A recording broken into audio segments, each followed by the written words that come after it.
ng excise tax sa langis. Sa huli, nanawagan ng mga senador na agarang aksyon at konkretong plano upang maiwasan ang posibleng kakulangan ng supply at maprotektahan ang ekonomiya laban sa patuloy na pagtaas ng presyo ng langis. Nagulat live mula dito sa Senado, ako si Bombo Anghiloganan and this is Bombo Radio Philippines, the #1 and most trusted source of news and information. Basta Radyo, Bombo!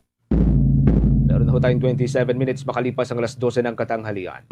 Dako tayo sa iba pang mga mahahalagang balita mga kabombo. Ibinasura ho ng defense team ni dating Pangulong Rodrigo Roa Duterte ang pangamba ng international prosecutors o International Criminal Court prosecutors hinggil sa posibleng paglabas ng sensitibong impormasyon sa kanyang kaso sa International Criminal Court.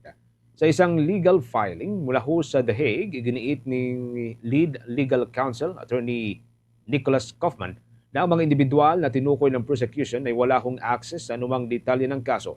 Anya, hindi sila makakatanggap ng kahit anong non-public documents o mga impormasyon at hindi rin pinapayagang makipagpulong o makipag-ugnayan kay Duterte habang siya ay nakakulong.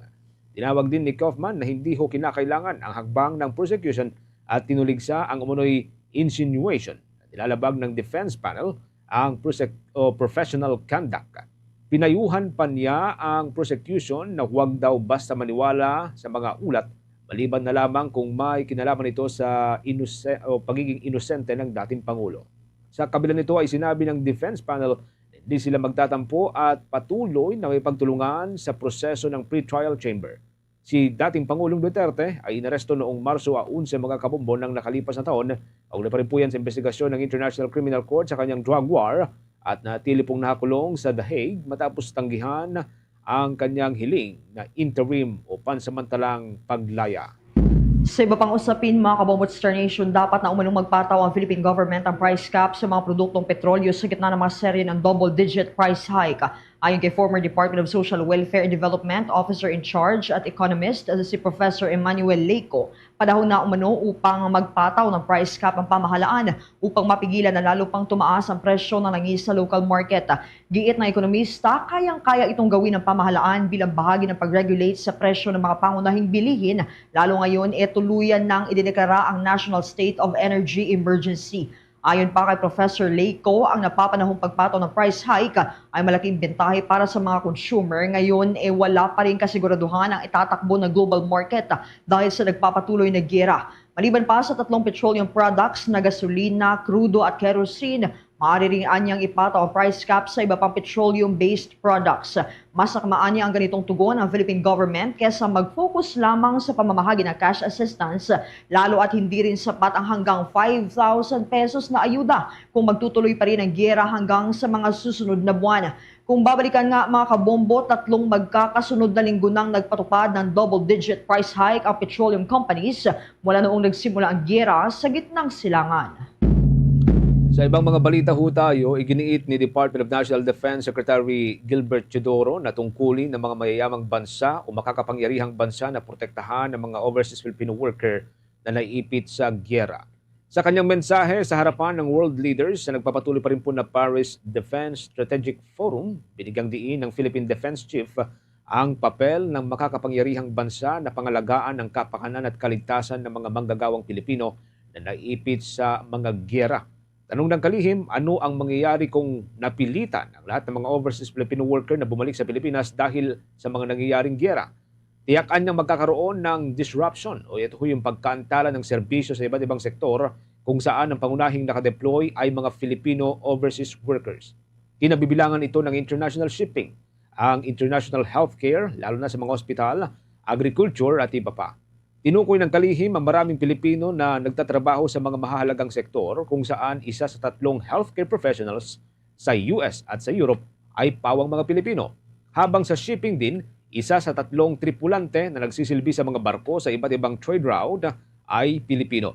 Paalala ng kalihim, malaki ang ambag ng mga Pilipinong manggagawa sa international order kaya't mahalagaan niyang proteksyon na ibibigay ng mga makakapangyarihang bansa para mapanatili ang kanilang tuloy-tuloy na serbisyo sa iba't ibang sektor.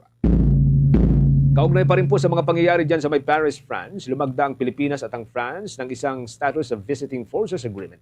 Yan po upang palakasin ang defense cooperation at joint military activities ng dalawang bansa. Sa Paris, Pinangunahan po ni na Defense Secretary Gilberto Teodoro Jr. at Defense Minister Catherine Vautrin ang pagpirma na magbibigay ng legal na proteksyon sa joint activities ng kanilang armed forces o sandatahang lakas. Tinalakay rin ang regional security issues at itong muling pagpapatibay sa suporta sa United Nations Convention on the Law of the Seas at sa arbitral ruling sa West Philippine Sea.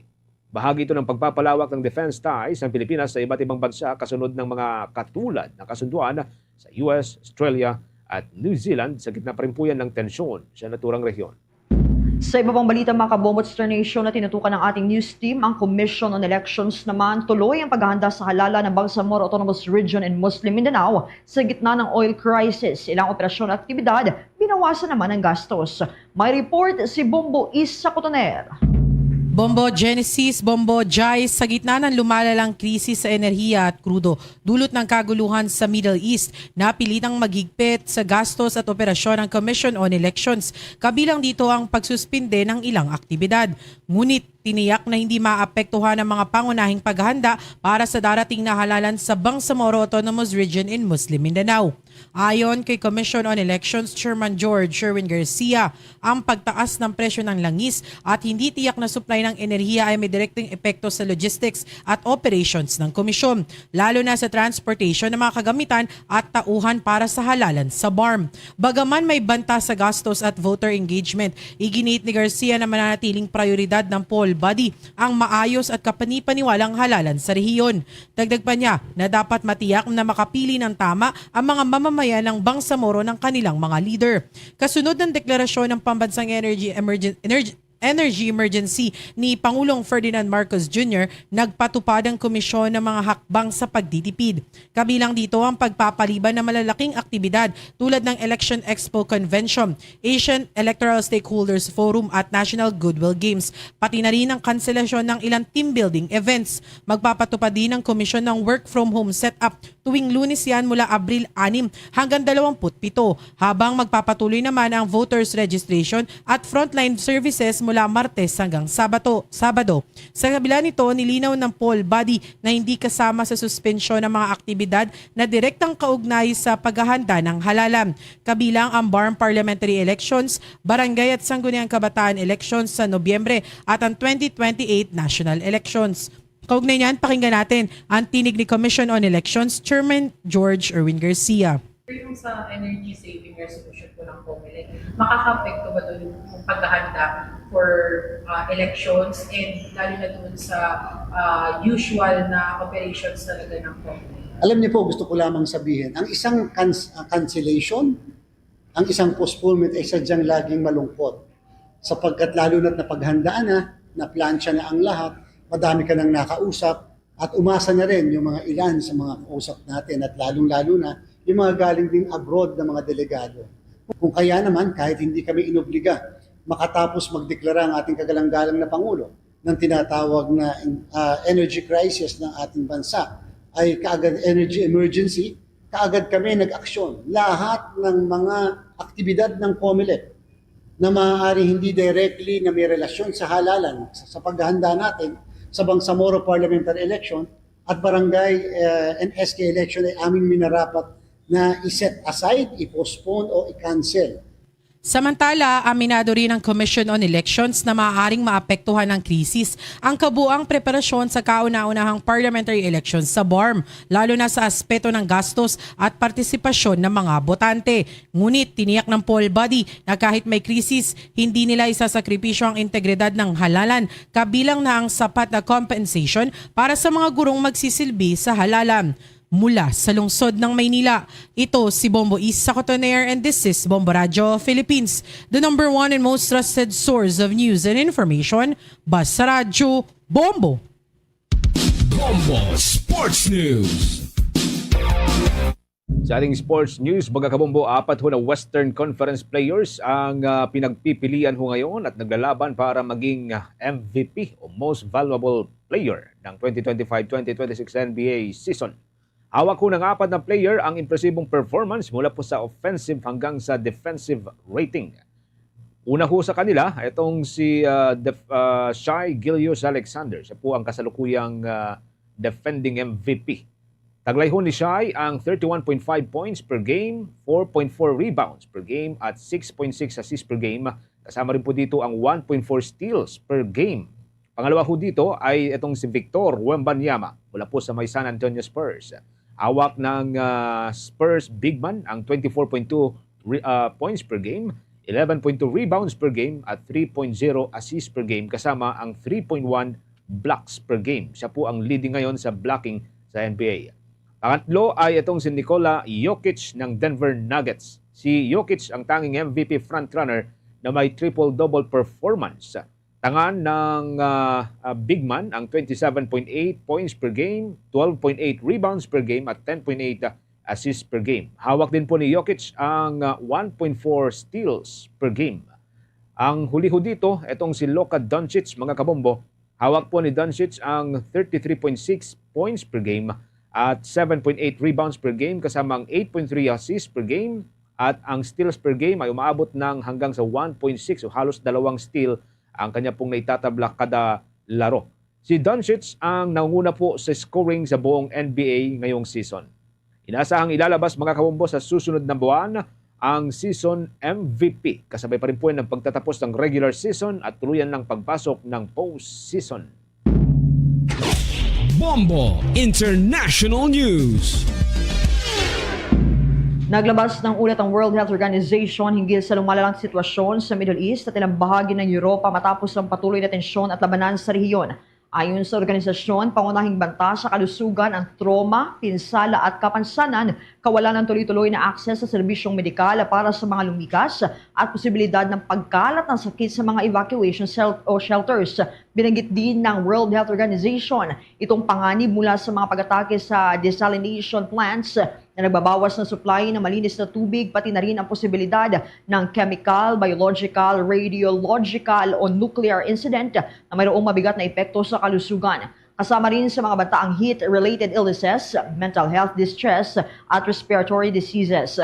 Bukod sa agarang epekto, nagdudulot din ng pangamba ang mga pag-atake sa oil storage facilities at ilang mga refineries sa Iran, Bahrain at Saudi Arabia na maaaring magpalala naman ng polusyon sa hangin at magdulot ng kakulangan sa mga supply ng enerhiya. Ang mga pag-atake sa health facilities ay nagresulta sa mga pagkamatay ng ilang health workers na nagbawas naman ng access sa serbisyong medikal. Dagdag pa rito ang pagkagambala sa supply chains, pagtaas ng transportasyon at pagbago-bagong presyo ng enerhiya ay nagdudulot naman ng limitadong access sa mahalagang gamot at supply. Sa gitna ng krisis, siniyak ng World Health Organization na patuloy itong tumutugon sa mga kahilingan ng health authorities sa pamamagitan ng pagbibigay ng training, medical supplies, pagpapalawak ng disease surveillance systems at pakikipag-ugnayan sa iba pang health partners. At sa karagdagan pang balita sa ibayong dagat, inanunsyo naman ni United States President Donald Trump na pansamantalang ititigil ng Estados Unidos ang pag-atake sa energy facilities ng Iran sa loob ng 10 araw. Ito ay kasabay ng pahayag na maayos umano ang takbo ng usapang pangkapayapaan. Ayon kay Trump, hiniling ng Iran ang pansamantalang paghinto ng opensiba habang iginiit niyang it's going very well itong negosasyon kahit tinutulan naman ng isang Iranian official ang panukala ng United States at tinawag itong one-sided at unfair. Nagsimula ang sigalot noong Pebrero 28 matapos magsagawa ng strikes sa United States at Israel laban sa Iran na nagdulot naman ng libu-libong nasawi at pagtaas ng presyo ng langis at iba pang energy commodities sa buong mundo. Sa kabila ng posibleng pag-usad ng diplomasya, nagpapatuloy naman ang palitan ng pag-atake ng Iran laban sa Estados Unidos at Israel, kabilang ang missile strikes sa Tel Aviv at iba pang lugar, habang nananatiling tensyonado ang sitwasyon doon sa Middle East. Oras natin, meron na ho tayong 20 minutes na lamang bago po sumapit ang launa ng hapon. Update ho tayo, mga kaumbo, sa nagpapatuloy pa rin pong pagbabantay ng Philippine National Police dito ho sa mga nagsasara ng mga gas station. Nadagdagan para ho yung bilang ho ng mga gas station na nagsasara sa iba't ibang bahagi ng ating bansa. Habang dito sa National Capital Region, meron pong naitala na irehistro ang pambansang pulisya na gas and go. Yan po yung nangyari sa may Quezon City. Maki-update po tayo sa pamagitan ng linya ni Bombo Bea Pinisa. Bombo Genesis, nakapagtala ang National Capital Region Police Office ng isang insidente ng gas and go sa bahagi ng Quezon City sa gitna ng patuloy na pagbulusok ng presyo ng krudo at produktong petrolyo dahil sa krisis sa langis. Ayon kay National Capital Region Police Office spokesperson Police Major Hazel Asilo, nangyari ang insidente nitong Marso 22, pasado alas 12:35 ng madaling araw sa isang gas station sa Barangay Apolonio, lungsod ng Quezon City. Kwento pa ni Asilo, bagamat sinubukan pang habulin ng pump attendant ng driver ng SUV, ay hindi na anya ito naabutan dahil humarurot bigla ang takbo ng driver nito. Matapos ito ay agad na ipinagbigay alam sa mga otoridad ng insidente upang i-alarma ang mga law enforcement agencies para matiyak na may imbestigahan ang naging pagtakas ng naturang motorista. Kaugnay niyan, pakinggan natin ang tinig ni Police Major Hazel Asilo, ang tagapagsalita ng National Capital Region Police Office. Yes po, mga 12:35 po ng AM nung nagpa-gas itong isang Innova dito sa isang gasoline station sa may EDSA dito sa Barangay Apolonio, Samson sa Quezon City. So after po ma-full tank yung sasakyan niya, tinanong pa siya kung sagad or matik lang. So instead po ng sumagot is nung nasara na yung kanyang yung sasakyan, humarurot na po siya ng takbo. So ang ginawa po nitong gasoline, yung ating pump attendant, hinabol po niya, yun nga lang po since tinakbo lamang niya, mas nauna sa kanya yung Innova, kaya po nag-report na lamang po sila sa barangay at kalaunan po ay inireport din nila at nagkaroon po ng alarm para po dito sa sakyang ito na ginawa po naman ng La Loma Police Station. Bunsod nito, posibleng maharap sa reklamong estafa ang driver ng SUV matapos sa takbuhan ng halos 5,000 pisong halaga ng pinakargayang diesel na siya naman anyang ibinawas pa nga sa sahod ng pump attendant. Ayon pa kay Asilo, patuloy ang backtracking ng pulisya gamit ang mga CCTV cameras sa lugar na nakahagip sa plaka ng sasakyan. Mukha din anyang planado ang naging pagtakbo ng driver, lalo na't hindi talaga halos maaninag ang plate number nito. Kaugnay niyan, pakinggan natin muli ang tinig ni Police Major Hazel Asilo, ang tagapagsalita ng National Capital Region Police Office. Maari po siyang maharap sa kasong estafa dahil po tinakbuhan niya yung nasa mahigit 5,000 na ipinakarga niyang gasolina or diesel dito po sa gasoline station. Nakita po natin yung last na naging location niya. So far po yung CCTV po kasi is tinetrace pa natin yung kanyang hanggang saan siya nagpunta. So ngayon po patuloy yung ginagawang backtracking po ng ating mga investigators. Kaugnay naman ito, Bombo Genesis, Bombo Jai, sa isang pulong balitaan na ginanap dito sa Camp Crame, pumalo na sa 425 ang mga nagsaradong fuel station sa buong bansa kung saan nangunguna pa rin ang rehiyon ng Cordillera Administrative Region na nakapagtala ng 79.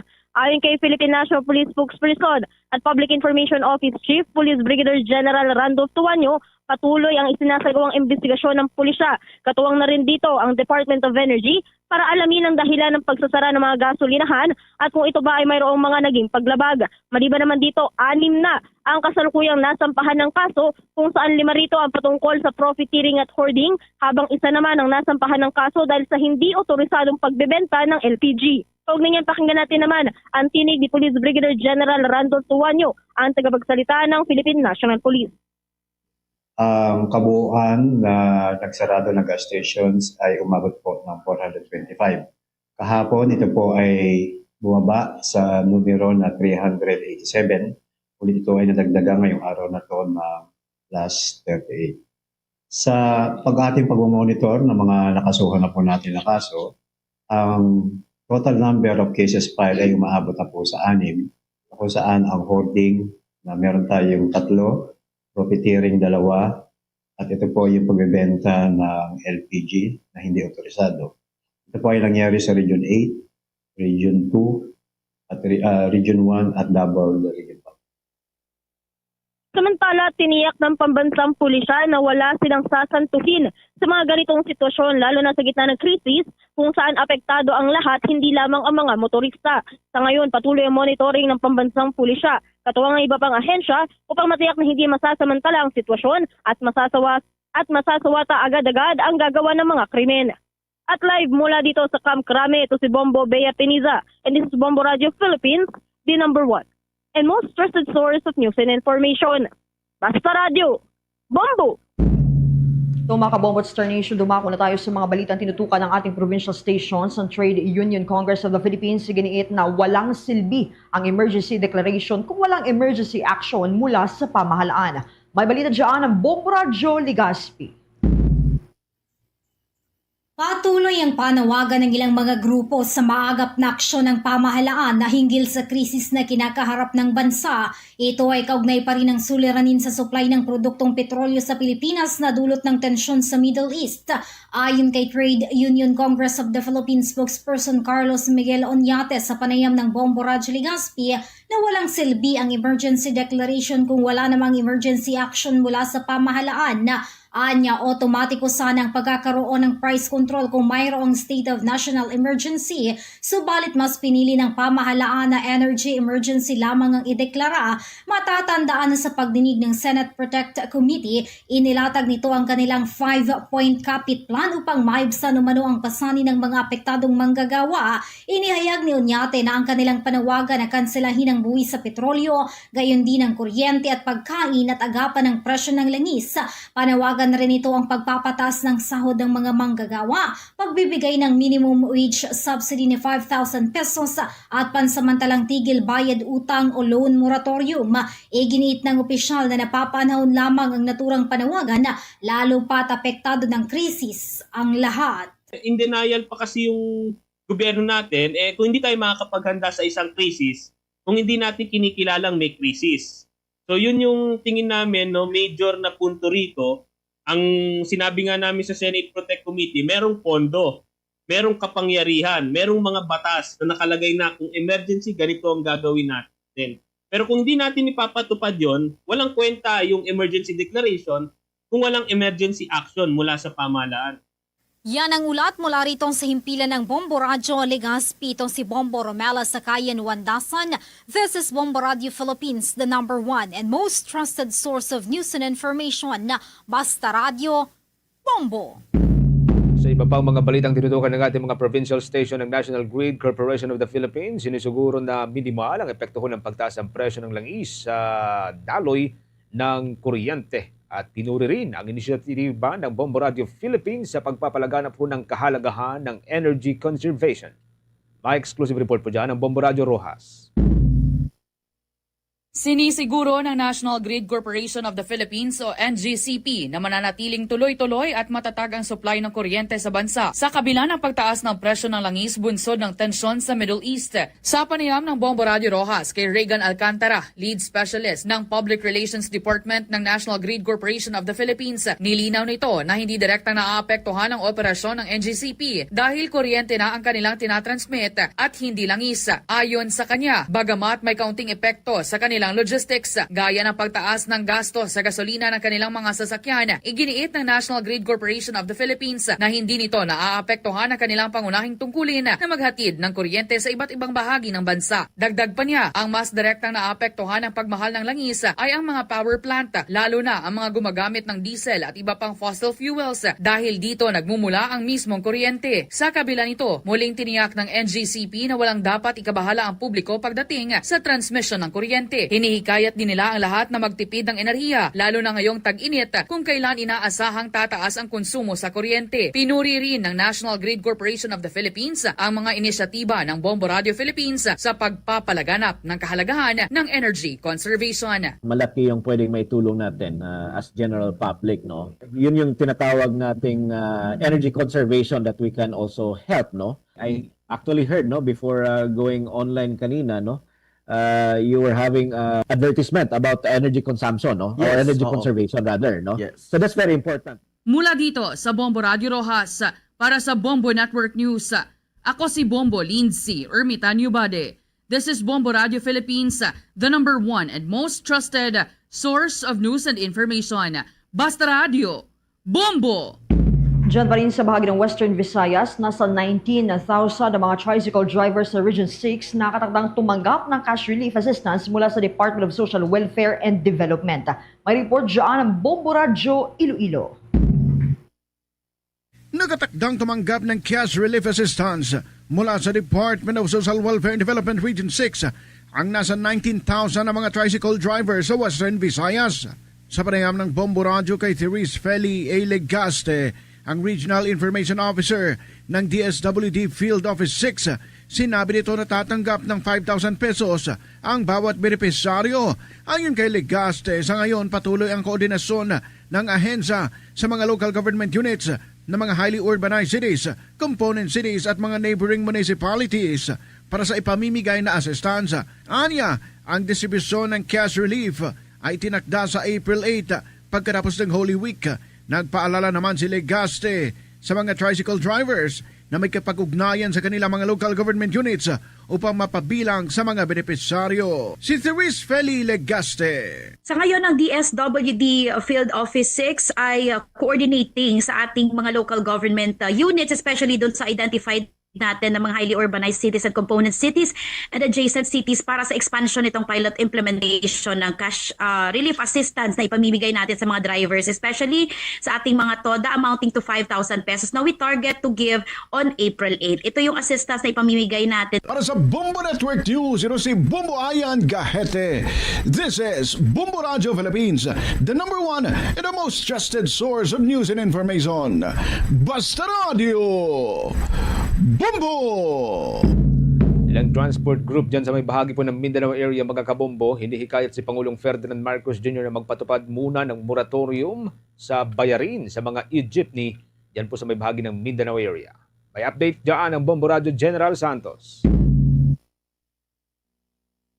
Nananawagan ngayon si Orly Sabilita, ang General Manager ng Metro Gensan Transport Cooperative, kay Pangulong Ferdinand Bongbong Marcos Jr. at sa iba pang sangay ng pamahalaan gaya ng Kongreso at Senado na tulungan ng sektor ng transportasyon sa pamamagitan ng pagpapatupad ng moratorium o pansamantalang pagtigil sa pagbabayad ng mga loans sa bangko at mga financial institution para sa mga modernized units o e-jeep. Ayon kay Sabilita, sa kabila ng mga ayuda mula sa gobyerno at taas pasahe, hindi pa rin ito sapat upang mabayaran ang mahal na halaga ng bawat unit na umaabot sa 2.5 million pesos hanggang 3 million pesos na kapital, lalo na sa gitna ng nararanasang krisis ngayon. Ipinaliwanag din niya na kailangan nilang bawasan ang bilang ng kanilang mga biyahe ng humigit kumulang 30% upang makapag-adjust sa kasalukuyang sitwasyon. Dahil dito, umaasa ang kooperatiba na mapapasa ang isang resolusyon na magbibigay ng palugit sa kanilang mga bayarin upang hindi tuluyang malugi ang mga driver at operator na lumahok sa Public Transport Modernization Program. Ma-reduce ang trips, so more or less nabawasan mga 30%. We have to adjust ang operation. At yan ang ulat mula sa himpilan ng Bombo Radio Gensan. Ito si Bombo Jera Aurelia, and this is Bombo Radio Philippines, the number one and most trusted source of news and information. Basta Radio! Bombo! Ito naman mga jeepney drivers sa Cebu, nakiisa sa nationwide transport strike dahil sa patuloy na pagtaas ng presyo ng langis. May report dyan ng Bombo Radio Cebu.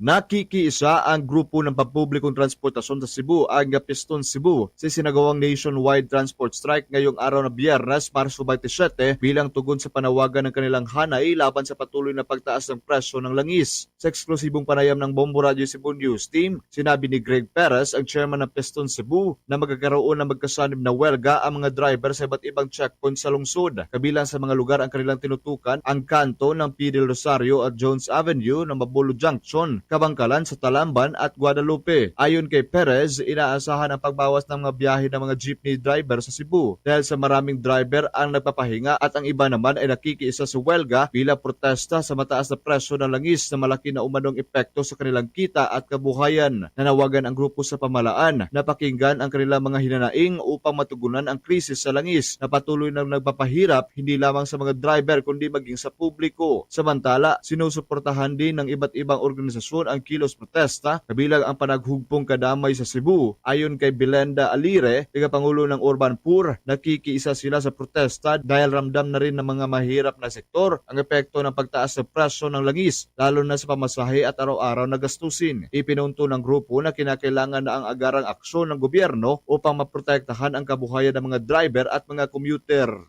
Kami mga Urban Poor, kasali kami kasi ang pinakaunang matamaan sa mga pagsaka ng presyo ng bilihin, kami ang mga Urban Poor. Wala kami klaro na trabaho. Kung may kita man ang usa ka worker, kulang.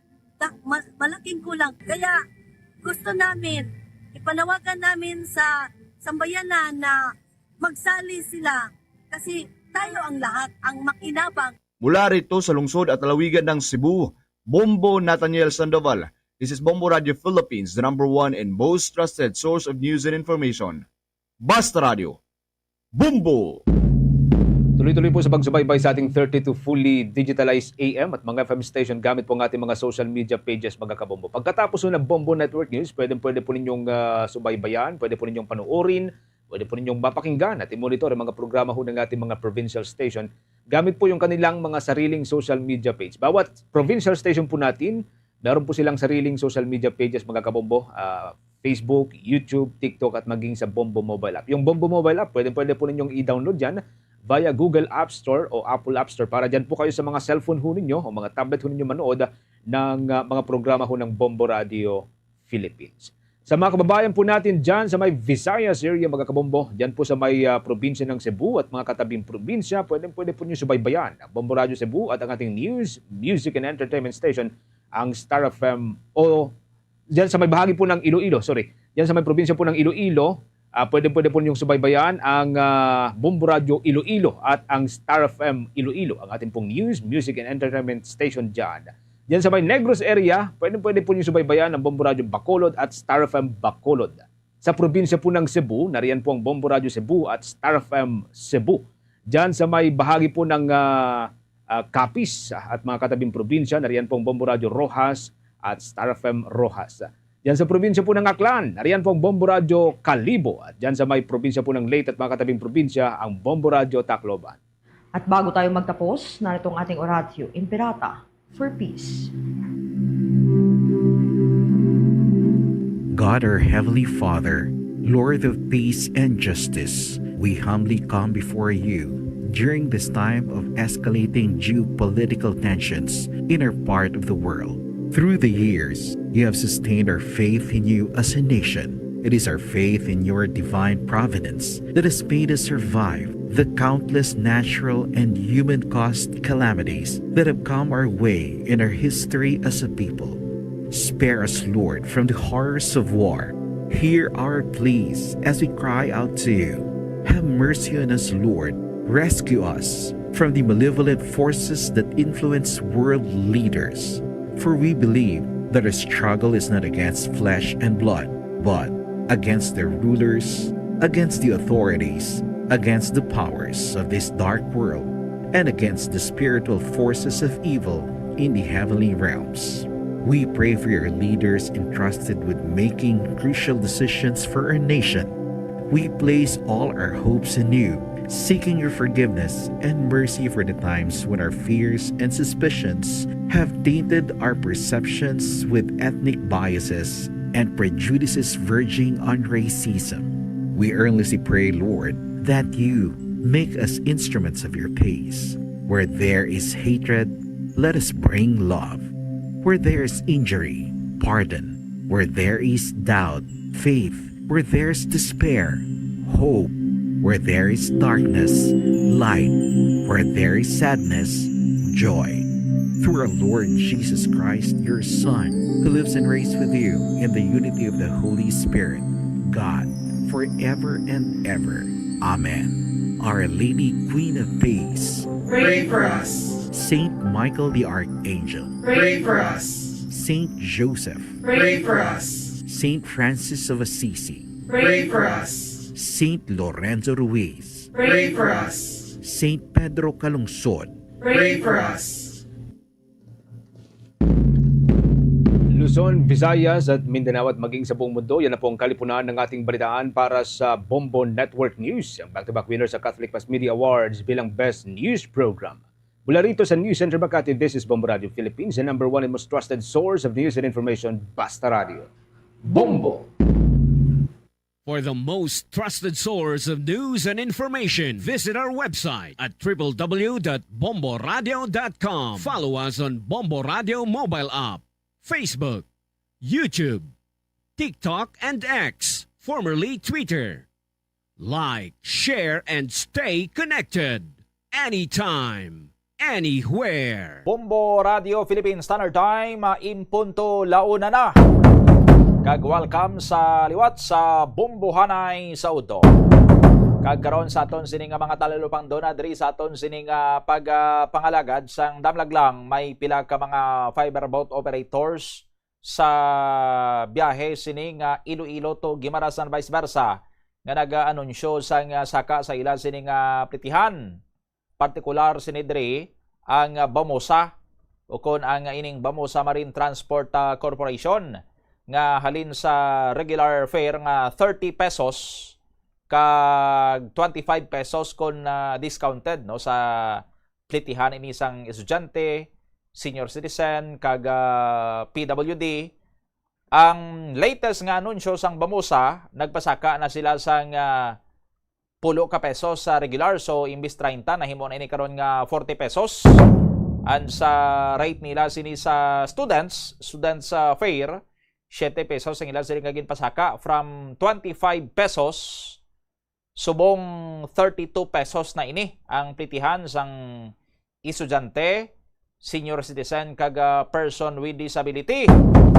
Iklarohon aton ini kon bala nag-take effect na gidman ini sa aton sini nga mga kabombo kag inline sini karon min kaupo naton subong udto diri sa aton sini nga pagpangalagad ang alkalde sang Banwa sang Jordan Guimaras.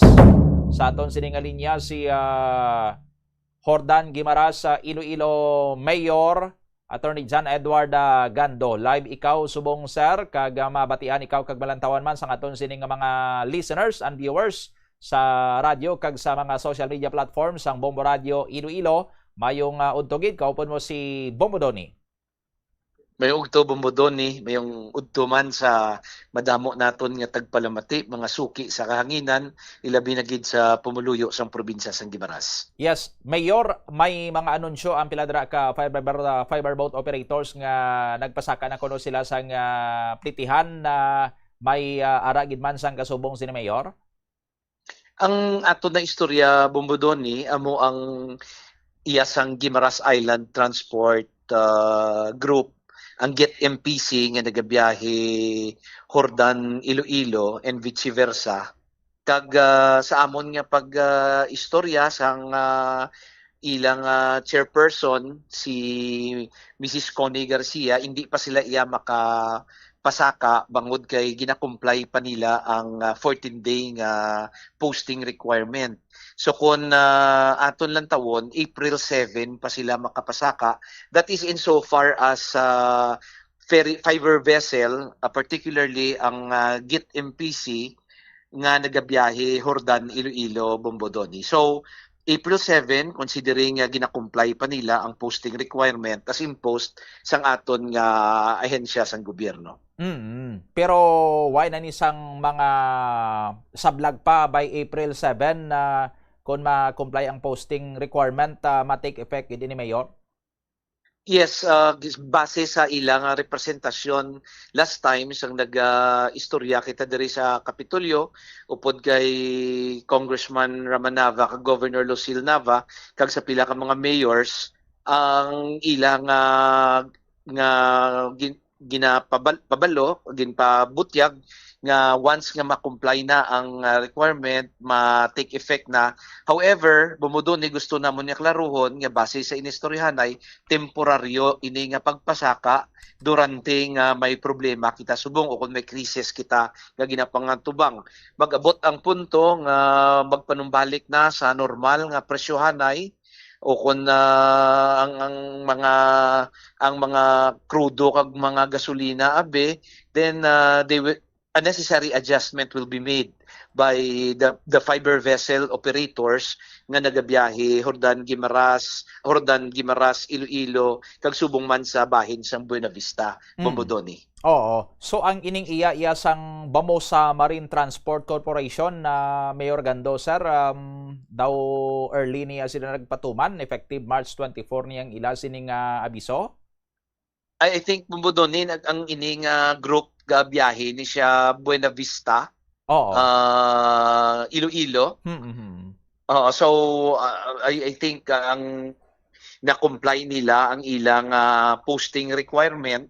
Pero ang pag-istorya namon last time nga nga once nga makukomply na ang ila posting requirement, but silingon ang pagbantala nila nga mapasaka sila, makomply ang 14 days, matake effect sa gilayon, of which wala man kami nag-oponer bangod nga tininsindihan taman ang sitwasyon.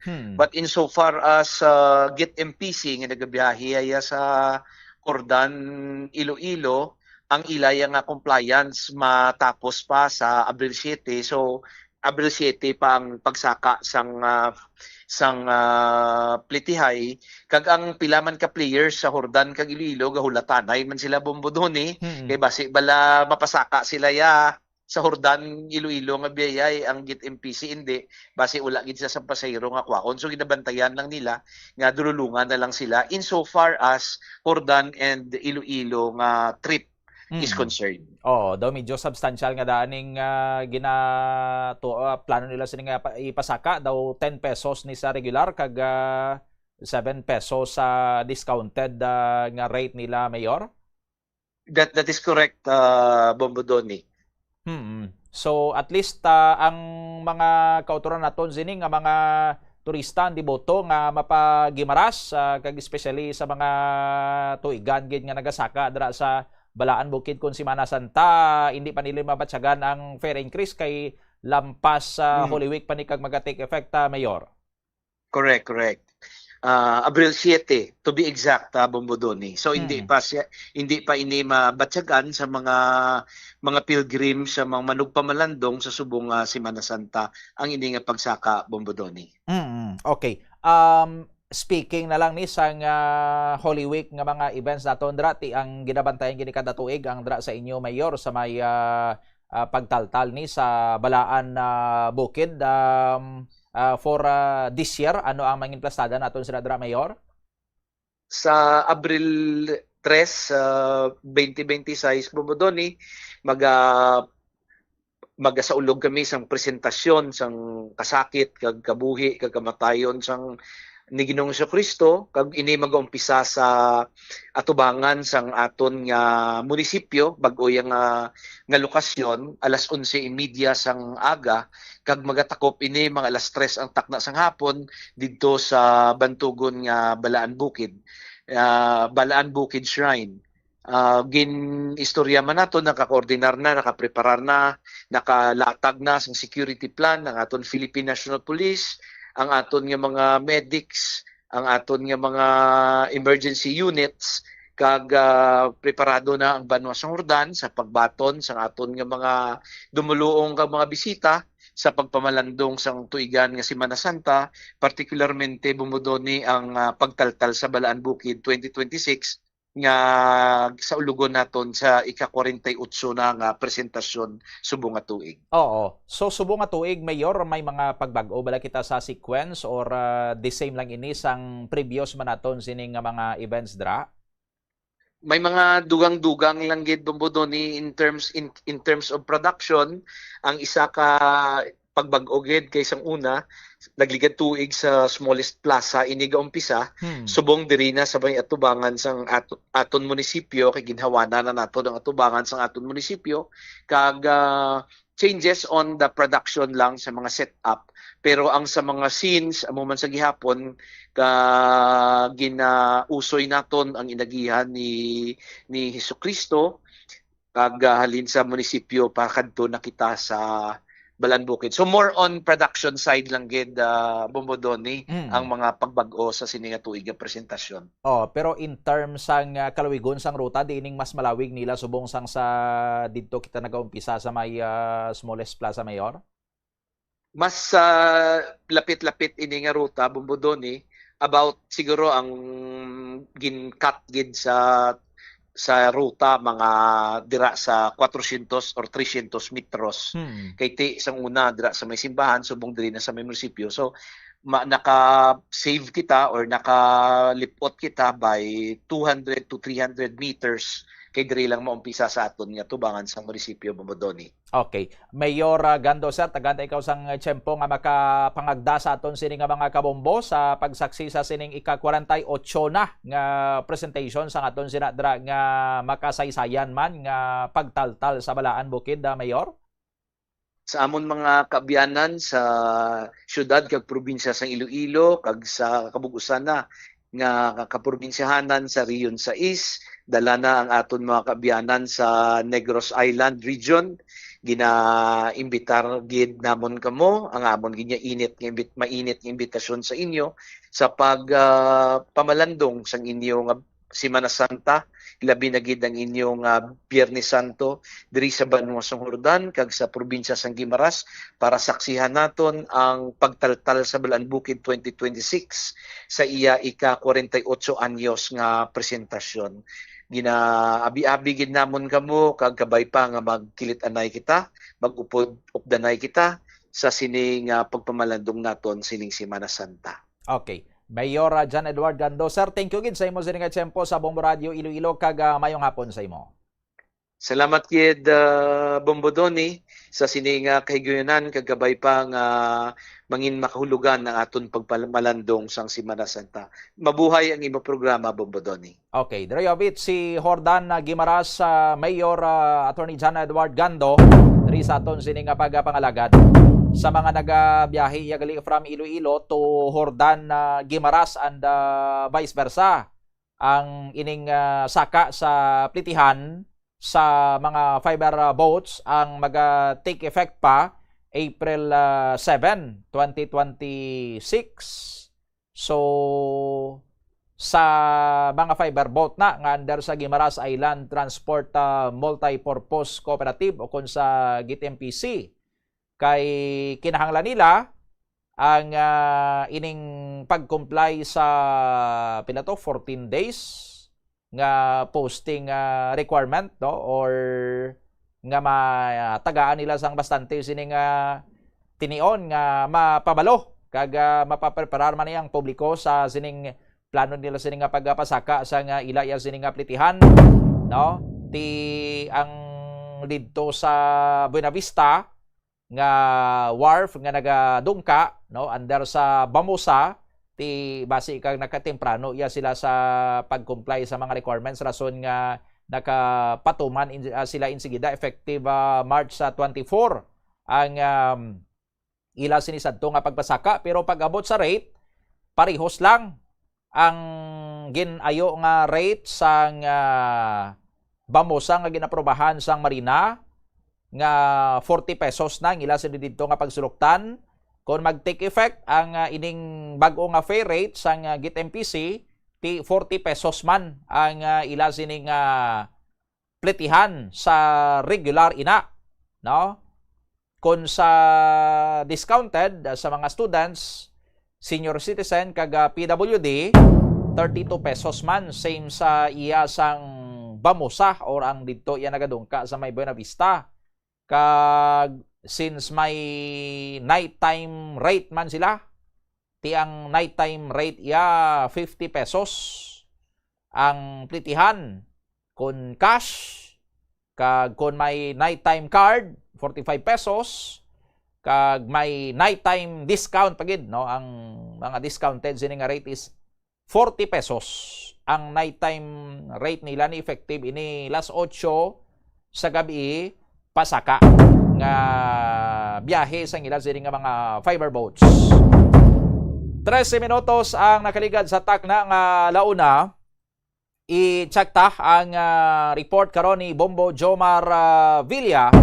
Ang grupo sa mga taxi operators diri sa Panay may panawagan karon sa administrasyon nga kung tani atagan man sang prioridad ang aton sining nga mga taxi operators kay daway giniya sang bati-bati kung ano ang subsidiya man sang aton sining nga gobyerno para sini sa ila, kay ang mga target iya sang government subsidy subong mga jeepney operators and drivers or mga minibus operators naton, ang mga transport cooperatives and ang mga tricycle. Tidri iya sa syudad sang Iloilo ang iban nga mga tricycle drivers diri naka-avail na sang ila sining fuel subsidy halin sa Iloilo City Government, and as per Department of Social Welfare and Development nga tapos man sang Holy Week maumpisa naman ang roll out sang cash relief assistance para sa mga tricycle drivers man worth 5,000 pesos ini nga one time nga cash relief assistance para sa mga tricycle drivers. Kung may madugang pa sina, ti amo na ang way pa mapatod. Pero sa iba niya sining miyembro sang transport sector, partikular ang sa mga taxi drivers and operators naton, nga pareho man sa iban sining mga nagabiyahe da sang pampubliko nga salakyan, nagaagunto man sa 40 ka mahal na nga presyo sang gatong subong. Ti may mga initial nga information subong by next week, March 31, ang isaka naman sa presyo sang krudo hindi magdubo sa 10 ka pesos. Ang possible nga increase niya ti konsumong naga 130 pesos na ang bili sang krudo sa masunod sini nga semana, kung madayon ang ining hindi magdubo sa 10 ka pesos nga saka sa bili sang kada litro sang krudo, ti 140 pesos na ini ang kada litro niya. Sa gasolina nubo lang isaka, pero ti isaka gyapon, no? Sakit gyapon basta may saka, may sakit gina. Daw mga 3 pesos ang isaka sang kada litro sang gasolina. Pero tentative pa man lang ina, kag mag-anunsyo pa sini ang mga oil companies sang final gid nga rate sang isaka sang ila sini nga mga produktong petrolyo. Ti ang mga taxi operators and drivers, way gid kuno sang ginapabot subong. Ti amo man kapanabon ang ila sang ila sini nga mga expenses da sa gatong, kag ti ang ila sini nga kita kung hindi sila maayo mag-budget husto lang man nga ila sini nga itabon sa ila sini nga gasto sa gatong. Currently, ang supply sang langis diri sa Pilipinas, according sa kay President Marcos, magalawig pa until month of June. So kung sa supply yang aside, makapaningkay-singkay pa kita sinisang maayo, basta nga may ara ka lang isang inugbakal sang krudor gasolina, maayo pa niyang imo sining nga paningkay-singkay kay ti sige pa niyang dalagan sa imo sining nga salakyan kay hindi pa ni mahubsan, hindi pa kita mamalahan until June. No? Pag abot sang Hunyo, kung maubos na ang nabili naton sining nga supply, kag way nakita sang makwaan nga iban, ti dra na kag masugpo na naman naton sining nga Kalbaryo. Pero nagapangita man kuno karon sang pamaagi ang aton sining nga gobyerno nga madugangan ini. Isa na gani sa mga nakuhaan diri ang Russia, no, adtong nag-abot na diri nga pila to 500,000 barrels sang langis, no. Ti mamangkot kamo mag 500,000 ka bariles sang krudo, mga pila manayhan ka adlaw nga konsumo sina sang aton sini nga pungsod, no? Saan aabot ang 5,000 or 500,000 barrels? Ti basi makibot kamo sa aton sini nga mga kabumbo. Assuming abi ina ang 500,000 barrels, refined na ina, finished product na ina, crudo na siya, gasolina na siya, no? Ang ilawig sina isagid lang kadlaw. More or less 1 day lang ina. Adtong ginpabugal gid sa aton sining gobyerno, ginpabugal sa Department of Energy nga nakakuha kami to sang supply sa Russia ho. 500,000 barrels to. Pero kung i-measure kung hasta san-o ina nga konsumo, that is only good for 1 day. Kaya nga ang Pilipinas gali sa kada adlaw makakonsumo sang approximately 457,000 to 486,000 barrels per day. No? Ti kung mag-isa ka barrel, butang tabi may 160 liters, no? Or 159 liters per barrel. Ang 486,000 barrels or 457,000 to 486,600 barrels katumbasi na sang 72.6 million to 77.4 million liters of oil. No, dala na da krudo, gasolina, gas, kag iban pa sini nga mga petroleum products. So amo nang aton sini nga konsumo kada adlaw. 72.6 million to 77.4 million liters per day. No? Ti kon tunga-tungaon ta ini assuming abi no 100 million, although sobra na 100 million ang aton sini nga populasyon subong, no, butang tabi 100 million ka mga Filipinos kada isa may ara sang salakyan, no, kag butang talang abi kada salakyan konsumo niya 1 ka litro, no, ang 1 ka litro na titipindi sa imo sini nga salakyan pwede na maglawig sang pilaman kadlaw or pwede man na nga ipangatsi niya lang na sa isa lang ka oras ang 1 ka litro, no? Pero ti butang tabi ang 77.4 million liters of oil kon pahat-paton ta ini hindi gani mga talapod supply sang 1 ka litro sang gatong ang kada isa, no? Pero ti amo na ang average nga consumption sang Pilipinas per day. Ang supply to from Russia pila kadlaw to nga nagbiyahe sa lawod from Russia to the Philippines, no? Kung sa mga James Bond film pa ni Sadto Bobo Chris, From Russia with Love. No, di amo ning kuhan amo ni ang oil nga na-secure sang Pilipinas from Russia, no? Pagpadala sini sang Russia diri sa Pilipinas, may note ini, From Russia with Love. Pero ang nag-acquire sang sining supply, hindi iya actually ang Philippine government. Kaya nga ang ining supply, ining crude oil, crudo pa ni or crude oil pa ni, raw product pa ini, hindi pa ini sang refined. Intended ini para sa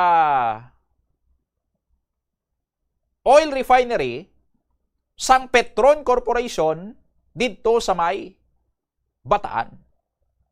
No? So meaning, ang nagbakalya sang langis, hindi ya ang Philippine government, kundi ang Petron Corporation. Kaya tikon ang Philippine government ang nagbakal sini, anhon na dayon sang Philippine government, ibaligya man sa Petron. Kay way man niya sang refinery nga aton sini nga pungsod, ang aton sini nga gobyerno. Waya kita sang government-owned nga refinery. Sadto may ara, no? Ining refinery sa Bataan. Pero ti na-acquire na gani ini sang private company, iya na ini karon niya sang Petron. No? So ang Petron man niya ang naga-source out sang ila sini nga sources sang langis. Kag since may ara sila sang refinery, tiga source out sila sang crude oil. nga sila ya mismo ang ma-process. Amo ni nga ang presyohan na iya sang langis sang petron sa ila sini nga mga gas stations. Kung ma-observe nyo, i-compare nyo sa iya sang Caltex, sa iya sang Shell, mas barato ya. Although hindi man sang maglayo gid ang ila sini nga diferensya, pero mas manubo ya ang bilis ang iya sang petron. Kay nga ati ang petron ya, may ila sila kaugalingon nga oil refinery.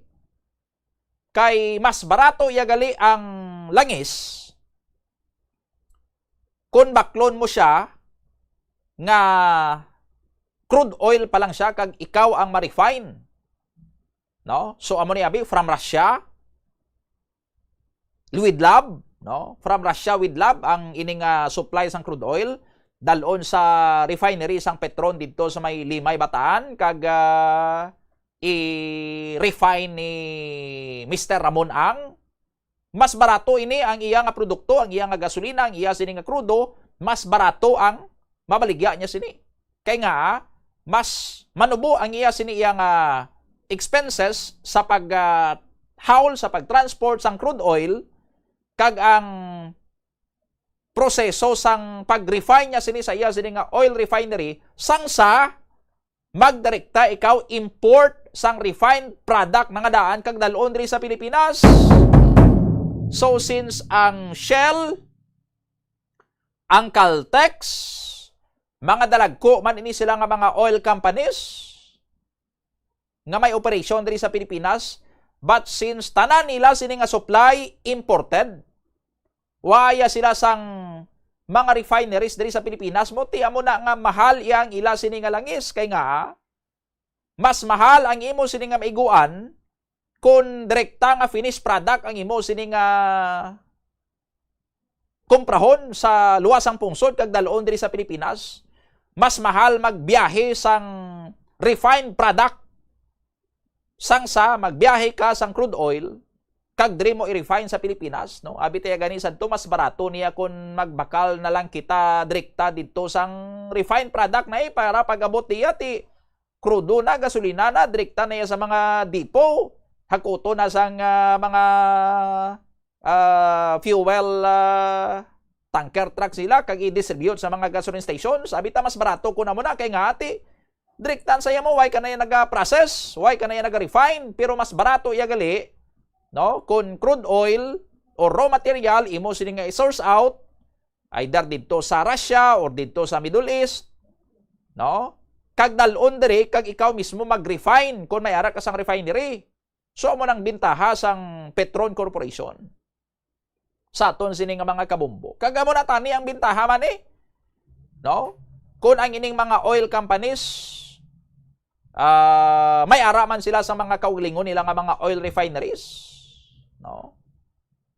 Ambot kon gin-propose man isang aton sini nga gobyerno sa taga Shell or sa taga Caltex nga imbis mag-import lang abi kamo tanan sang inyo sini nga supply nga gina-distribute diri sa Pilipinas, why not ilugan yung Petron ho? O patindog man kamo sa inyo sini nga mga oil refineries kay para nga mas stabilize naman ang presyo sang ila sini nga sang inyo sini nga mga produkto. Malagas yung man sining manubo sining nga presyo kiti sang sa magpinahapos lang iya kamo dira nga bakal lang kamo iya kamo sang finished product na sang refined na nga petroleum kag among ibaligya ti mas mahal gali na. Ti why not para nga mas maka-offer man kamo sang competitive sini nga presyo sa mga consumer di ilugan yung Petron ho, no? Dapat may ara man kamo sang oil refinery kag may porsyento man sang iyo diri nga supply nga while may ara sang halin sa imported, no? May ara at least sang halin niya sa inyo nga mga local refineries nga mas barato. No? Para nga hindi matamaan ang inyo iya sini nga presyo. Galing kay ang Petronit, hindi man sila nagpatindog sang ila sini nga refinery. Kay again, previously owned ini iya sang government. No? Sa aton sini nga mga kabombo. No? Or kung ang aton man sini nga gobyerno, kung hindi man ipag baklon liwat sa Petron, kay gina-offer ni Ramon Ang mo. No? Nga siling niya, kung sa lantaw sang gobyerno daw mas maayo pa sila sining mag-manage sa amon ti hatag namon ni sa ila, balik namon ni sa ila, baligya namon ni sa ila ti maka-manage sayhan sina sang maayo ang aton sining nga gobyerno, no? Ti pwede man aguro nga mapatindog man ang gobyerno sang refinery nga aton, or just like sa ginahimo na kung may mga dalagko nga mga ventures, no? Kuha sila sang ideya di sa syudad sang Iloilo, no? Kay total daw na master na di sa aton sining nga syudad ang gini nga sistema public-private partnership. Ti lantawa kay ang dilapidated nga Iloilo Central Market, ang dilapidated sining nga Iloilo Terminal Public Market. Why man sang kwarta ang syudad nga ipare-develop sini kun syudad lang kay ti pangutangan man gyapon kun syudad ang mapare-develop tigin tap ang private sector, ang SM for a public-private partnership. Ti kundi tindog man ang SM Central Market kag SM Terminal Market, pero ti may mihura, no? May mihura sang sa daan sini nga mga merkado. May mga diferensya na lang sa sistema sinadray karon sang pag-manage kay ti may mga nagahambal nga gin mollify na ang ato nga public market, ginhimo na iya sini nga mall, pero ti ara ang development. No? May mga disgusto lang sa management.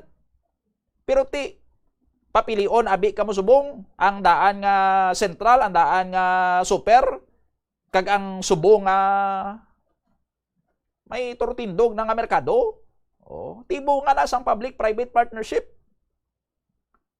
So why not i-consider man ito naan man iabi sang aton sining nga gobyerno, no? To boost sang aton man nya sining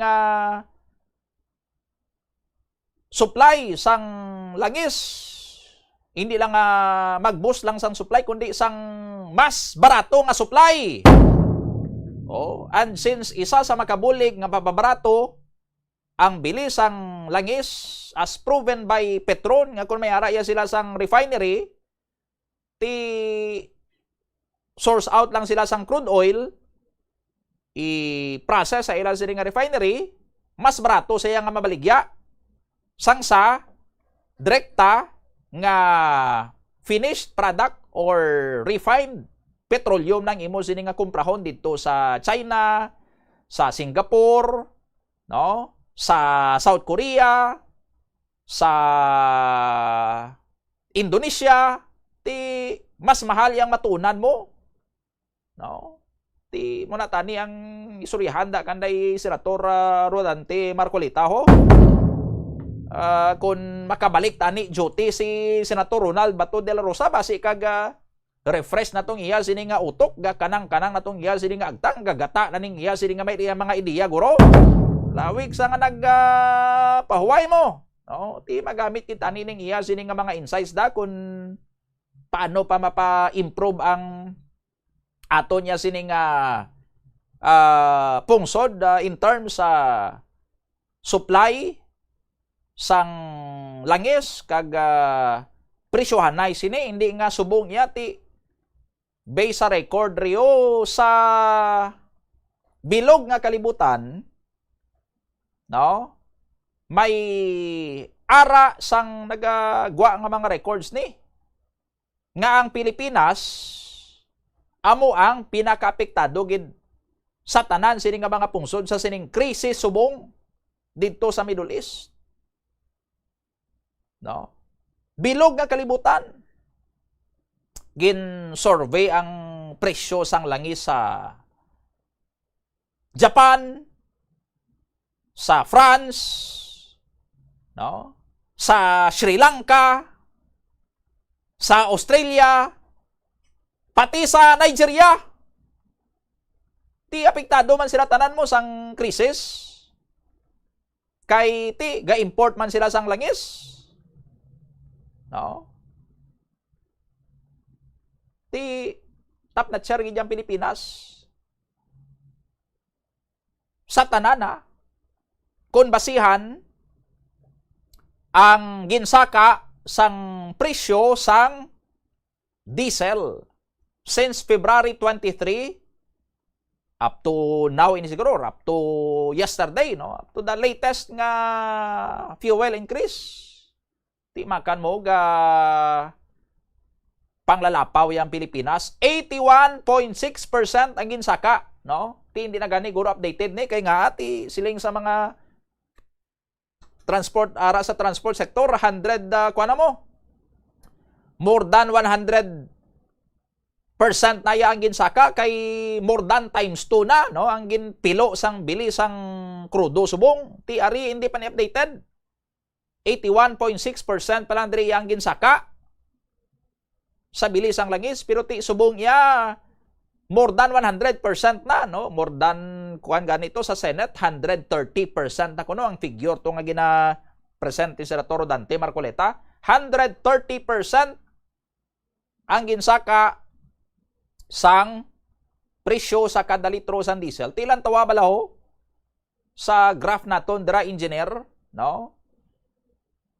Ang sa pinakadalom ti Saudi Arabia, asos why niya sang problema ang Saudi. Ang problema lang to yan nila missile sang Iran kung tumupa sa ila. Pero why to yaga batsyag ang presyo sang langis sa Saudi Arabia, no? Ga salom to yabi ang mga Arabo sa langis mo. Ti mo na why asang increase sa India why man, no? Migo bisang India si Iran mo. Ti mo na nga ang mga barko yang Indian flag mag-agi sa Strait of Hormuz. May freedom ya to navigate, no? Ang Russia may pagsaka man pero 0.5%, no? Amo ni nga si Russia ya tinaka-supply pa sang crude oil diri sa Pilipinas. Ang United Arab Emirates 7.9%. Qatar, no, maning mga ginapang target o sang Iran, 7.9% ang ginsaka. Japan, 14%. Italy, 14.9% ang ginsaka. No? South Korea, 15.1%. United Kingdom, 18%. China, 25.4%. Nagsalaka man sila. France, 27.8%. Germany, 30.9%. No? Ukraine, sige man tong bumbuhanay nila sang Russia, no?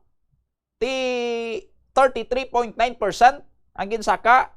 Canada 36.9%, Sri Lanka 37.2%, Estados Unidos ng Amerika 41.2%, Singapore 44%. Saka man sila, bisan sila to ang bagsakan man sang langis, pero ti saka man ang ila sila nga presyo. Vietnam, 45.9%. Australia, 52.1%.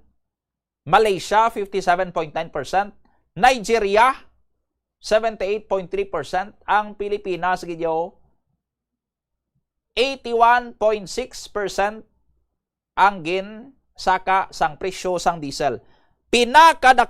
Pinakamataas ngin saka sa tanan sini nga mga pungsod nga gin pang survey. No? Sa tanan nga mga Asian countries, kay according diri sa report nga ini, mga Asian countries ang nakabatsagid sang may pinakamataas sini nga saka sa presyo. Pero ang Pilipinas gid amo ang may pinakamataas. No? Ti natural lang bala ini o kun may gamay nga manipulasyon ini sa mga oil companies. Nga mo gidya sini kadako ang ginsaka niya. Ti sining to ni Mr. Ramon ang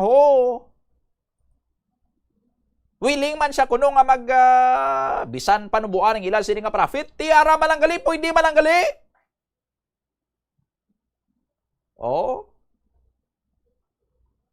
Si Ramon ang iya gani ang petro niya ganit, may barato na niya ganing ilan sini nga langis kung i-compare sa iban. Pero pwede niya pagid kuno yang willing siya nga mag-sacrifice sila nga panumuan pagid ang ila sila nga profit para nga mapaburo barato pagid ang bilis ang langis. Ti ara man ang gali. No? Ti ang iba niya nga mga oil companies, may isa ganito ka independent nga gasoline company nga locally based ang Petrogas. O nag-announce siya sang nagligad pa nga mga sinimana or simana nga sige ang ila sini nga rollback ang iba niya nga mga oil companies sige ila nga pasaka, no? Ang Petrogas iya ti baliskad gapanubo iya sila sang ila sini nga presyo, ga rollback sila. Ti nga mahimo ina sang Petrogas nga ang iban niya hindi nila mahimuhaw ano yang may ara sa iban nga kompanya sang langis nga makasarang sila magpanubo sang presyo nga hindi man sila magpamerdihan nga ang iban niya hindi gid makasakripisyo o ari na si Mr. Ramon ang naghambal na sa nga willing sila nga bisan mabuhinan ang ila sini nga profit pero ti profit gyapon way naghambal si Mr. Ramon ang willing kami nga magpamerdihan anay in order nga ma-sustainer lang ang pagpanubo sang presyo sang gatong kay ang iba niya nga sektor lumos na gid. Oh. Ti sini nga willing kami yang way siya naghambal nga willing kami nga mag-suffer sang deficit sa amon sini nga income. Ang iyaya nga mabuhinan lang ang amon sini nga profit. No? Meaning may ara gyapon niya sila sang profit. No? Kung gaginansya, abi sila da sang 100 pesos per liter, no? Bao, perte ka dako gid man siguro. No? Butan ta lang 50 pesos per liter. Kung gaginansya sila sang amo sina, maginansya lang abi anay sila sang 40 pesos, pero ginansya gyapon Pero, ti dako ang iya sining epekto sa pagpanubo sang presyo sang gatong medyo mamurumagan gawa sa ato niya sining nga mga konsumidor. No, ti pwede man na nagali nga gin patamaan yo gidihaw. Amo na nga nagapamangkot kita ining datos nga nagapakita nga ang Pilipinas amo ang may pinakataas nga pagsaka sa presyo sang langis. Normal lang bala ini, no? Natural lang bala ini nga dalagan sang ekonomiya nga may krisis. O kon may sampaw na ini nga man-made calamity. Man-made kay nga ti basi bunga sang pamintaha sang mga negosyante sang langis. Hindi man niya mo na kadako sa iban nga pungsod. Nga sa ato niya, tiyan mo giniya kadako haw. Ti hadlok ang mga opisyalis ng gobyerno ta. Hadlok sila mag-gisa sa mga oil companies kay nga ti lagko ni guro permi halatag sang ayuda mo. No, lagko ni maghatag sang ayuda. Ti guwa sini iya karon ang gobyerno ta gani ang Department of Energy gani. No, nangin spokesperson na iya para sa mga oil companies. 43 minutos na nakaligad sa tak ng launa. Balikan aton ang dugang sining nga mga balita kag informasyon. Pagbalik ta, check ta aton sining nga koneksyon sa Iloilo Police Provincial Office. Kay Masimana Santana ti bisan may krisis iya ang mga diboto sining nga mga Filipino kag mga Ilonggo Via Crucis gid ni, bisita iglesia gid ni, prosesyon gid ni. No, ti kamustahon nato na ang preparasyon man para sa seguridad sang Semana Santa. Balikan ta na pagkatapos lang sa mga pahanumdom. Ang kalibutan ginakabug-usan sang 71% sang tubig ukon kadagatan. Kag ang kadagatan nagabulig sa pagtugas sang tubig nga aton mainom kag hangin nga aton ginahaklo. Gani aton halungan kag imentenar ang malimpyo nga ginaagyan sang tubig kag mga kadagatan. Sa masunod nga mga pamaagi, magpartisipar sa mga organisasyon o clean up events, likawan ang paghaboy sa mga basura kung sa diin lang. Buhinan ang paggamit sa mga single-use plastic, hindi pag-i-flush o kung ihulog sa mga lababo ang mga basura sa panimalay, kaangay sang plastic straw, auto fluids, kag mga grasa. kadagatan proteksyonan kag limpyuhan. Ini nga pahanumdom ang ginadulong sa imo sang the #1 and most trusted radio network in the country, Bombo Radio Philippines. Basta Radio! Bombo! Kabombo! Yari ang isa ka energy saving tip nga dapat mahibaluan mo. Siguraduhon nga matinlo kag maayo ang kondisyon sa mga appliances, pareho sang electric fans kag air conditioners. Kung puno sang yabo ka mga ini, mas mabudlay sila mag-function gani mas madamo nga kuryente ang kinahanglan para makahatag sang pareho nga kabugnaw. Halimbawa, ang electric fans tinluan ang mga blades kag grill para mas mabaskog ang hangin. Sa air conditioner naman, tinluan ang filters kag i-check ang refrigerant para hindi mauyang ang kuryente kag mas mabugnaw ang hangin nga ginabug. The Farmers Bazaar, your traditional public market with the touch of Plazuela Dos, ang isa ka lugar nga gintukod sa tion kag sa kasagsagan sa COVID-19 pandemic nga may tinutuyo nga maghatag sa imo sang safe marketing experience. Subong nga ang COVID-19 hindi nagidman dako nga pamahog kag nagapakadto na kita sa next normal. Rest assured nga ang Farmers Bazaar will further evolve agud yung magpadayon sa paghatag sa inyo sing satisfying marketing experience. The Farmers Bazaar. Sa lower level, tara na pahamtang ang fish, poultry kag meat section para naman sa inyo mga kinahanglanon nga prutas, utang kag iban pa, magbisita sa upper level, pinaagi sa paggamit sa hagdanan o kon sa pagkadto direkta sa parking lot. The Farmers Bazaar, your traditional public market with the touch of Plazuela Dos. Kag daw hindi ka makahibalo kung ano ang imo nga unahon, kung magtuon ikaw, siguraduhang anay nga nakakaon ikaw sang maayo, agud nga maka-function ang imo nga utok. Kung gusto mo ang snacks, siguraduhan man nga na-preparar na ini antes pa man ang imo study time. Bangod basi, mawili ikaw sa pagkuti sang imo nga pagkaon, kag ma-distract ikaw sa imo nga tulunan. Siguraduhan man nga tapos na ang imo nga olobrahon sa sulod sang balay para nga makalikaw sa interruption, kag para sigurado naman nga maka-relax ikaw kung matapos mo na ang pag-review. Ini nga pahanumdom ang ginadulong sa imo sang the #1 and most trusted radio network in the country, Bombo Radio Philippines. Basta Radio! Bombo!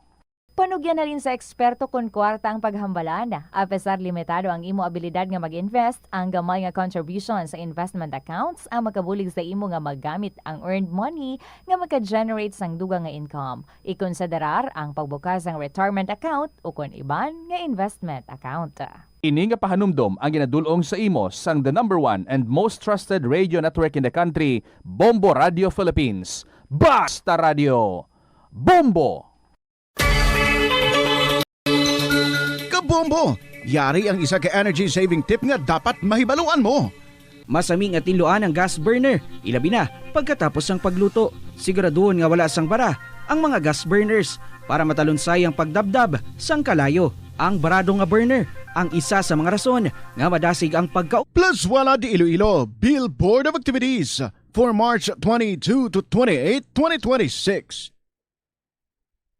Songs that you fell in love with from the 60s to the present will once again be yours. Kaupod ang Technocrats Band sa concert at the Plaza. Magasugod alas 6 ng gabi sa Marso 28, Sabado.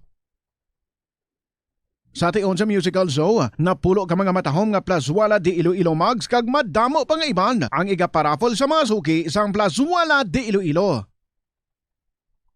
Sa Marso 29, Domingo, ginaagdang tanan nga mangin kabahin sang Palm Sunday Mass nga pagahiwaton sa Latolda sa mga adlaw alas 11 sang aga. Sa tion sang Holy Mass, ipangamuyo naton sa Ginoo that we Filipinos would soon realize nga kinahanglan naton maggugpong ilabi na gid subong nga ang aton pungsod ang yara sa runga sang mounting political uncertainties. Isa ka oras bago ang pagsugod sa misa sa March 29 o kung umpisa alas 10 ang aga, ang may luyag na mag-avail sang Sacrament of Reconciliation o kung ang pagpangumpisar, ang pwede gid makahimo sini. Plazuela de Iloilo we remain to be one with you in the common hope for a better community and a progressive country in 2026.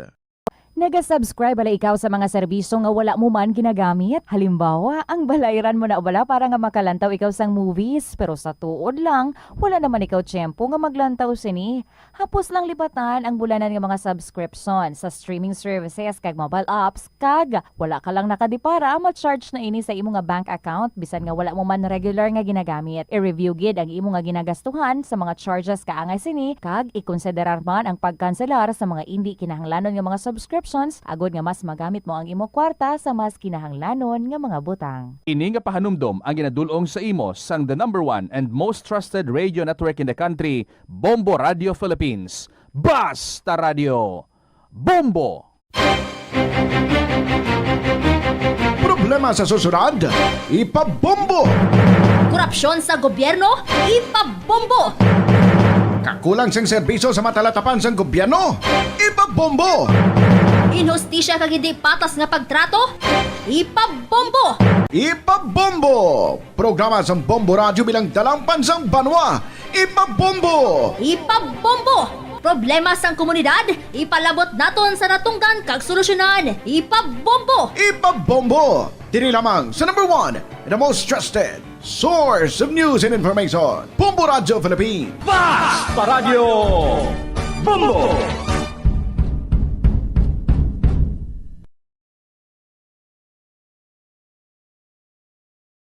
We got Yakult for tulong protection. Only Yakult has 8 billion live LCS in every bottle that may reach the intestines alive to help get good gut health.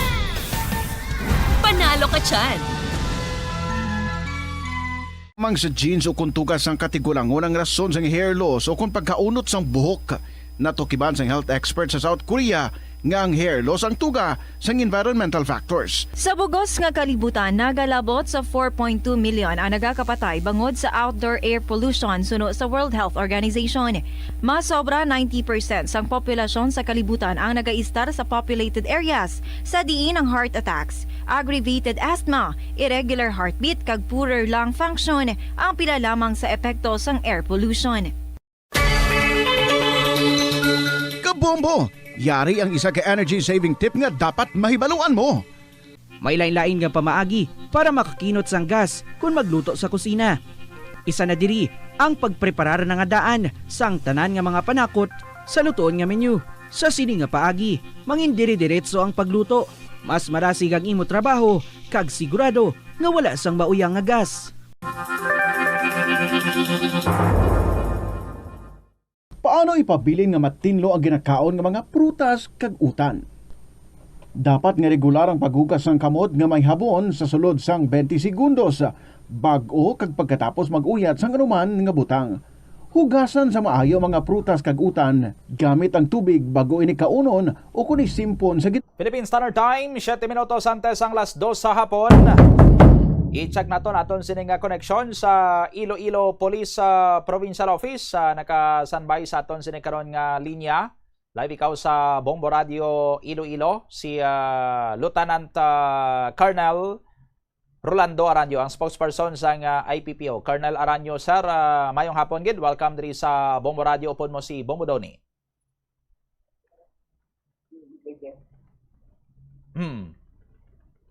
Okay.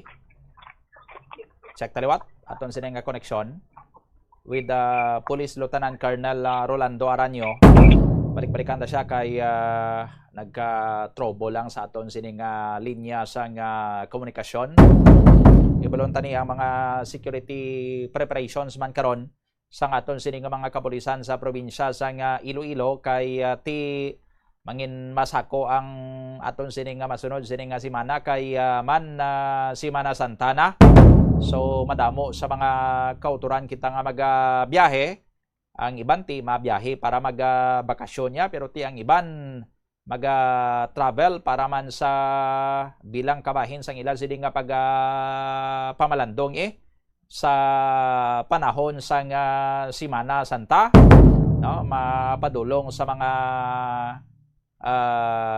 pilgrimage sites or mga religious sini nga mga sites para nga magpamalandong. Siya taliwat ang linya ni Police Lieutenant Colonel Rolando Aranyo. Colonel, good morning, welcome or good afternoon. Welcome sa liwat sa Bombo Radio Iloilo. Kaupod mo si Bombo Doni. Bombo Doni, mga hapon gig, mga hapon gig sa tanan nga tagpalamati sa Bombo Radio Iloilo. By the way, malantawan na ikaw, Colonel Aranyo, sir, sa aton sining Facebook Live and YouTube channel. Colonel Aranyo, sir, kamusta ang aton sining preparasyon subong sa IPPO kay next week, Holy Week or Semana Santa na damo kag masako ang aktibidad karon sa aton sining mga tumulo, Colonel Aranyo? Bombo Doni, all systems go na kita in relation sa aton sining preparasyon para sa pag-obserbar naton sa Semana Santa. Kag sa palabuton sining sunod yung mga inadlaw, no, ang aton sining kabugusan sining mga unit ipaidalom naton sa heightened alert status. Kag sa aton sining mga preparation upod na dino ang aton nga pagpamtang sa mga police assistance desk iliban na gid sa mga simbahan naton nga kung sa diin may ara kita sa mga kayuwatan like sa Palm Sunday may ara kita nga ipang establish nga mga police assistance desk upod naman dira ang pagpamtang naton sa mga pads naton sa mga terminals, no, sa mga seaports naton kag siban pagid naton nga mga converging area. Kag upod man dira ang pagpamtang man naton sa mga covered personnel naton. Okay. May mga areas kita like daw sa may Barotac Beho, sa may area sa Alibudjan, may mga reenactment sila dira sang pasyon, may mga pagtaltal nga mga activities. Paano naton i-secure inang mga areas ngayon na kay tag libo permis na dira ang mga tawo man nga nagakadto, Colonel Aranyo? Yes, that is correct, Bombo Doni, no. Actually ang aton nga mga pagtaltal o ang paryo dire sa may Barotac Beho, no, kag diri man sa may Banwa sang Alimudjan, ang ginaobra naton dira may mga augmentation kita halin sa aton nga mga welfare company para nga magdubang sang persa sa aton sini nga mga municipal police stations. Kag atang tuyo naton dira nga mapasangkad naton ang mga police visibility naton dira. Kag of course, upod man dira Bombo Doni, no, ang pag-augment naton sa aton mga nagkalanain sini nga mga first multiplier organization, pariyo sa aton nga mga barangay tanod kag iban pagid naton sini nga mga anti-crime group volunteer. So ginaano gid naton ina, no, pasiguro gid naton nga dapat ang aton dira nga mga kayuwatan is magiging peaceful and orderly. Okay. And siyempre ang mga tumuloon ni mahaling gini sa ilan sini nga mga balay kon magpadulong sa mga simbahan, kon travel sila bida, magbisita iglesia sila, magupod sila sa mga prosesyon daw bilogin ang pamilya halin sa ilan sini nga mga pamalay ti subong daan nga may krisis kita, Colonel Aranyo, sir, di ta malikawan, di ta mapulong base may iban nga bantay lang kag mamintaha bala karon sa mga pagabutang sa aton sini nga mga kauturan. Anong panugyan naton sinadra for their security man, Colonel Aranyo? Yes, no, Bombo Doni, that is correct, no, kag ginakonsiderar gid naton ina. That is why nga may mga ara kita nga mga dedicated naman yung mga personnel nga assign naman sa mga patrolling naton, especially sa mga residential areas kag mga commercial areas. Kag upod man dira ang mga coordination naton sa tagsa ka mga barangay para nga i-augment man o i-deploy man nilang ilasin nga mga barangay tanod dira sa mga area kung sa dino like abi sa mga residential area para nga makabulig man libot dira. Sunod, padayon ang aton gidira man nga mga education and awareness drive, mga reminders naton, safety reminders para sa aton naman nga mga pumulo, especially no sa mga pamilya nga nagalakat pakadto sa simbahan or kung sa dindira nga mga destination nga wala sang nabilin nga tao sila nga balay nga una i-observe gid ang personal security, no, likawan ang magsuksok sa mga malahalon sini nga bagay pareho sa mga alahas, ang mga gadget, no, dapat i-secure ini. Kag before bayaan ng balay siguraduhon man nga mga nakakandado, no, ang pirtahan, ang bintana, ang gate, no, kag kung pwede mabilin ini sa mga neighbor nila nga hindi man maghalin sila nga balay nga samtang wala pa sila makabalik, no, sikyaron sa ila sining tupad balay dilang ila sining mga puloy-an. Upod man dira ang pag-remind ba naton nga dapat kung mag-travel kita siguraduhon nga nasa kondisyon ang aton nga salakyan o ang ila salakyan. Amo man ang naga-drive dapat ang naga-drive no wala may ginabat siya gamalayan o kung wala sa idalom sang impluensya sa makulubog nga ilim para malikawan nato ng mga aksidente sa dalanon. Okay. By the way, ang ato nga security deployment, Colonel Aranyo, sir, daw hindi lang sa Holy Week siguro, kay kuha naman, manog summer vacation na, isa man na sa mga ginabantayan ta, sir? Actually, diretso-diretso na inikita no, sa aton sining summer vacation. May ara naman kita dira nga nakadiho naman kita ka mga security plan naton para sa aton nga sumbak o kon summer vacation naton Bumbudoni. Okay. Sige. With this, sa imo sa nga tiyempo sa Bombo Radio Iloilo, Police Lieutenant Colonel Rolando Aranyo. Sir, thank you gid sa imo kag mayong hapon. Mayong hapon gid Bumbudoni kag mga hapon gid sa tanan nga tagpalamati sang Bombo Radio. Okay, there you have it, no? Ang spokesperson sa Iloilo Police Provincial Office, si Police Lieutenant Colonel Rolando Aranyo. 1 minuto ang nakaligad sa takna nga alas 2 ang iban sinikaron nga mga balita nga way naton matagaan sa tiyempo bantayan sa iban pa nga mga news and public affairs programs diri sa Bombo Radio Iloilo.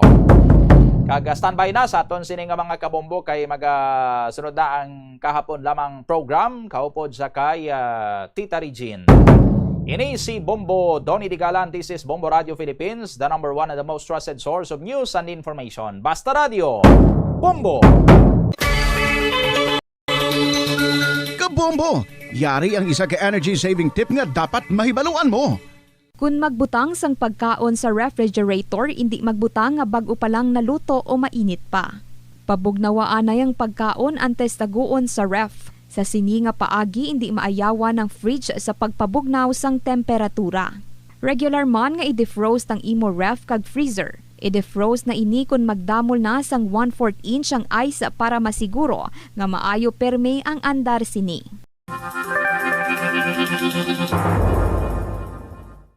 Yari ang mga importante kag praktikal nga mga pamaagi agon makakinot sang tubig. Sa kusina, magamit sang yahong ukon labador sa paghugas sang mga ulutanon ukon prutas. Magdesignar sang baso ukon water bottle agud gamiton sa bilog nga adlaw agud indi magsigi panghugas sini kada matapos ang pag-inom. Kung aksidente nga may nahulog nga ice ukon yelo, indi ini pag-ihaboy. Sa baylo, ibutang ini sa mga masitera sang tanom. Kung may bilin man nga yelo o kung tubig sa baso nga ginimnan, tipunon ana ini sa balde, agud ibunyag sa mga tanom antes hugasan. Kabombo, yari ang pwede mo himuon agud makakinot kita sa paggamit sang enerhiya. Kabombo nga motorista, paano ka bala mag-apply sang preno o kung brake kung nagamaneho? Likawan ang golpeada nga pag-accelerate kag pagpreno. Ang golpeada nga pag-accelerate kag pagpreno, ang sara nga makakonsumo sang gatong tub-tub 3,700 pesos kada bulan. Samtang, makakinot ka naman sang tub-tub 200 litros sang gatong kada bulan sa imo salakyan kung matawhay ang dalagan sang trapiko. Gani kung ikaw magmaneho, smooth and easy lang kabombo.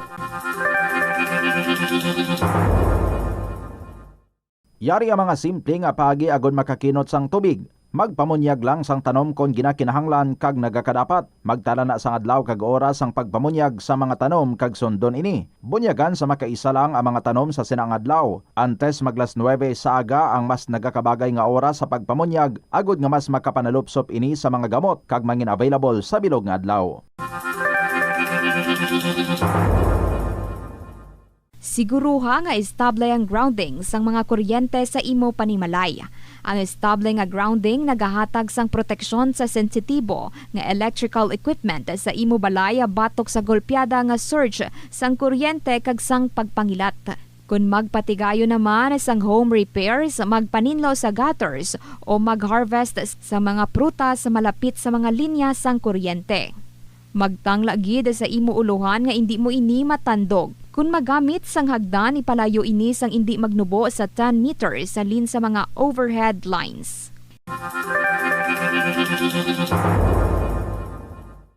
Yari ang mga household level fire safety measures nga dapat tandaan agud makalikaw sa sunog sa balay. Hindi magbutang o kung magtipon sang flammable substance o kung chemical nga makatugas ang sunog sa kusina o kung sa sulod sang balay. Ipalayo man sa mga kabataan ang pospro kag lighters. Patya ang kalayo kag baga matapos ang pagluto sa kusina. Siguraduhon nga wala nagasungaw kag pirmi limpyuhan ang mga kerosene kag gas stoves. Tandaan, ang paglikaw sa sunog sa sulod sa balay, responsibilidad sang bilog nga pamilya. Kabombo! Yari ang isa ka energy saving tip nga dapat mahibaluan mo. Bangod sa mataas nga bill sa kuryente, may mga panimalay kag opisina nga nagagamit sang solar. Isa ini ka maayo nga investment gani indi pagtuguti nga ini ang mausik.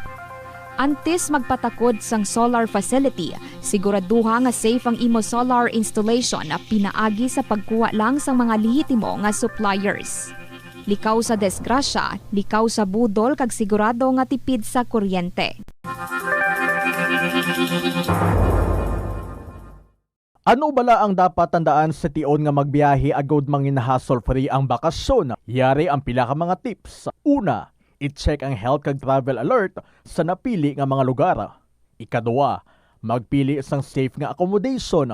Mag-research ka magbasa sa mga reviews sa napili nga lugar antes mag-book. Ikatatlo, siguraduhon nga may nagagana nga mobile phone. Ang tanan nga mga upod agud mangin mahapos ang komunikasyon sa tion nga madula o kun kinahanglan nga magbulagay sa dalan. Be prepared in case of emergencies. Siguraduhon nga may backup nga emergency plan nga may medical reimbursement sa tion nga may maospital bangod sa aksidente. Ini nga pahanumdom ang ginadulong sa imo sang the #1 and most trusted radio network in the country, Bombo Radio Philippines. Basta Radio Bombo! Kabombo, yari ang pwede mo himuon agud makakinot kita sa paggamit sang enerhiya. Masami ka bala nagasako kung magluto, ilabi na kung ang karne o kung isda nga imo inoglunod, ang frozen pa? Hinay-hinay lang kabombo. Ang frozen food, mas mahakog magkonsumo sang gas kung nakasala ang nasa kaldero. Inibangod madugay pa ini magtahaw kag mag-init. The Farmer's Bazaar, your traditional public market with the touch of Plazuela Dos, ang isa ka lugar nga gintukod sa tion kag sa kasagsagan sa COVID-19 pandemic nga may tinutuyo nga maghatag sa imo sang safe marketing experience. Subong nga ang COVID-19 hindi na gid man dako nga pamahog kag nagapakadto na kita sa next normal. Rest assured nga ang Farmer's Bazaar will further evolve agud nga magpadayon sa paghatag sa inyo sing satisfying marketing experience. The Farmer's Bazaar. Sa lower level, tara na pahamtang ang fish, poultry kag meat section para naman sa inyo mga kinahanglanon nga prutas, utang kag iban pa, magbisita sa upper level, pinaagi sa paggamit sa hagdanan o kon sa pagkadto direkta sa parking lot. The Farmer's Bazaar, your traditional public market with the touch of Plazuela Dos.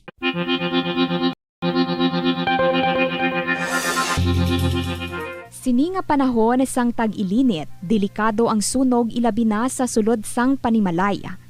Gani safety first kabombo, ilabi na kung ikaw ang nagaluto sa kusina.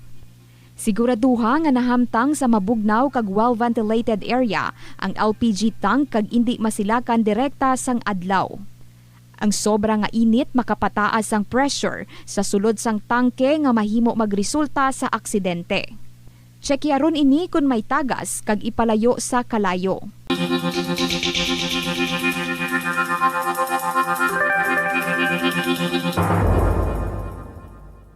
Sa pagbugtaw mo sa aga, cold baladayon nga tubig ang imo ginainom?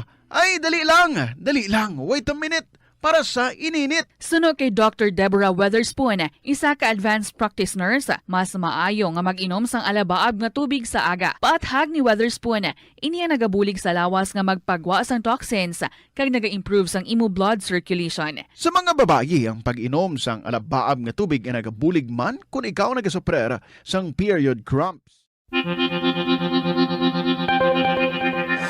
Kabombo, yari ang pwede mo himuon agud makakinot kita sa paggamit sang enerhiya. Nagagamit ka man bala sang water dispenser sa imo balay o kun opisina? Ini nga kagamitan ang isa sa mga appliances nga mahakog magkonsumo sang kuryente. Ang paggamit sang dispenser nga may capacity nga 630 watts ang mahimo makadugang sang tubtub 600 pesos sa imo electric bill. Ito ang Bombo Radio Philippines. Fully digitalized. Numero 1 sa balita, komentaryo, drama at serbisyo publiko. Bombo Radio Philippines. Bombo Radio Philippines. Unmatched. Number 1 and most trusted source of news and information. Basta Radio Bombo! Good afternoon sa inyo tanan mga kabombo. Welcome diri sa kahapon lamang program on a Friday. Last Friday na kita for the month of March. Next week, it's already Holy Week. Kumusta ang tanan? Kumusta ka mo? Samtang piot-piot pa ang sitwasyon, syempre, no, dapat mag-learn kita. Ngay medyo maghugot-hugot man sang aton nga paha. And you know what I mean. Sa gihapon, we believe we are going to survive. This is Tita Regine sa sining hapon, sang kahapon lamang program. Magadulong na naman sa inyo sa aton diri nga kalingawan, mangin kalingawan. Para sa sininga hapon sa Biyernes, samtang kamo dira, ara lang, stay put sa mga panimalay or iban sa ila opisina, ang iban ara sa kaumhan. Good afternoon, gid. Salamat for being there again. And also, mayong hapon man, or ano man yung oras dira sa inyo ginapahamtangan, mga friends natin abroad, especially ang aton yung mga OFWs. We miss your stories. So, kabay nga, you will find time para magpadala sa inyong mga istorya. Care of lang sa kahapon lamang program, DYFM, Bombo Radio, Iloilo, Sky City Tower, Mapa Street, Iloilo City. Kung ginsulat ninyo, kinamay, pero kung paagi sa inyong gadget, sa computer, sa cellphone, pwede nga ma-email sa bombo_iloilo@bomboradio.info. So, let's start enjoying kahapon lamang program with a song from Nicole Pedro, Hanggang Kaibigan. Good afternoon. Welcome sa KLP. Kaupo din nyo si Tita Regine.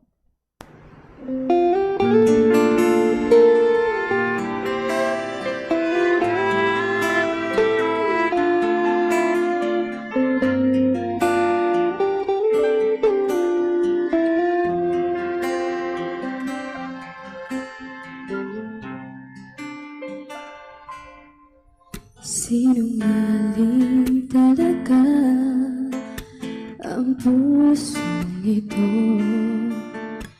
Akala ko nahilom na mga sugat nito. Pilit ko makalimutan ang damdamin ko sa'yo. Ngunit ikaw pa rin ang tinitibok ng puso ko. Di mo naman kasalanan kung bakit ngayon ako'y nahihirapan. Di na sana magpumilit pang nasuklayan ang pag-ibig ko. Di mo naman kasalanan kung sa'yo'y nahulog ng tuluyan. Pasensya na, minahal kasi kita.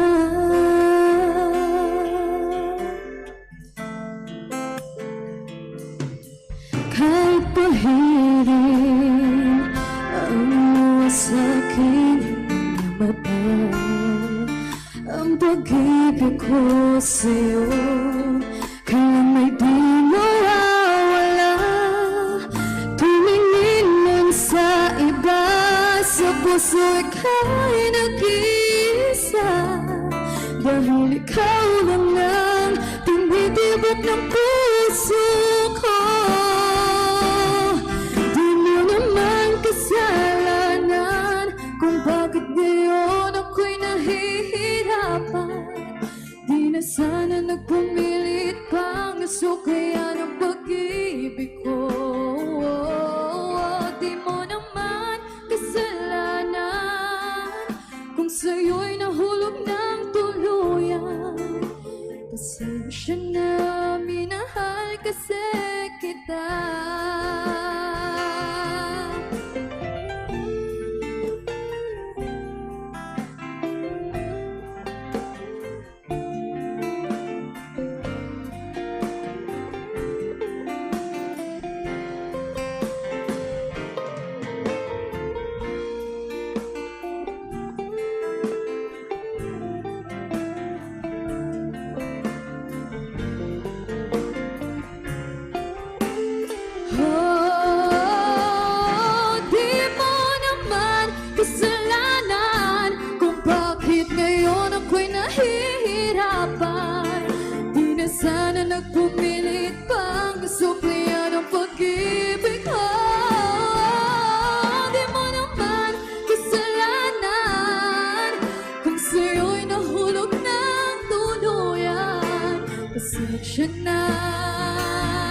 you do not feel sorry when you love someone.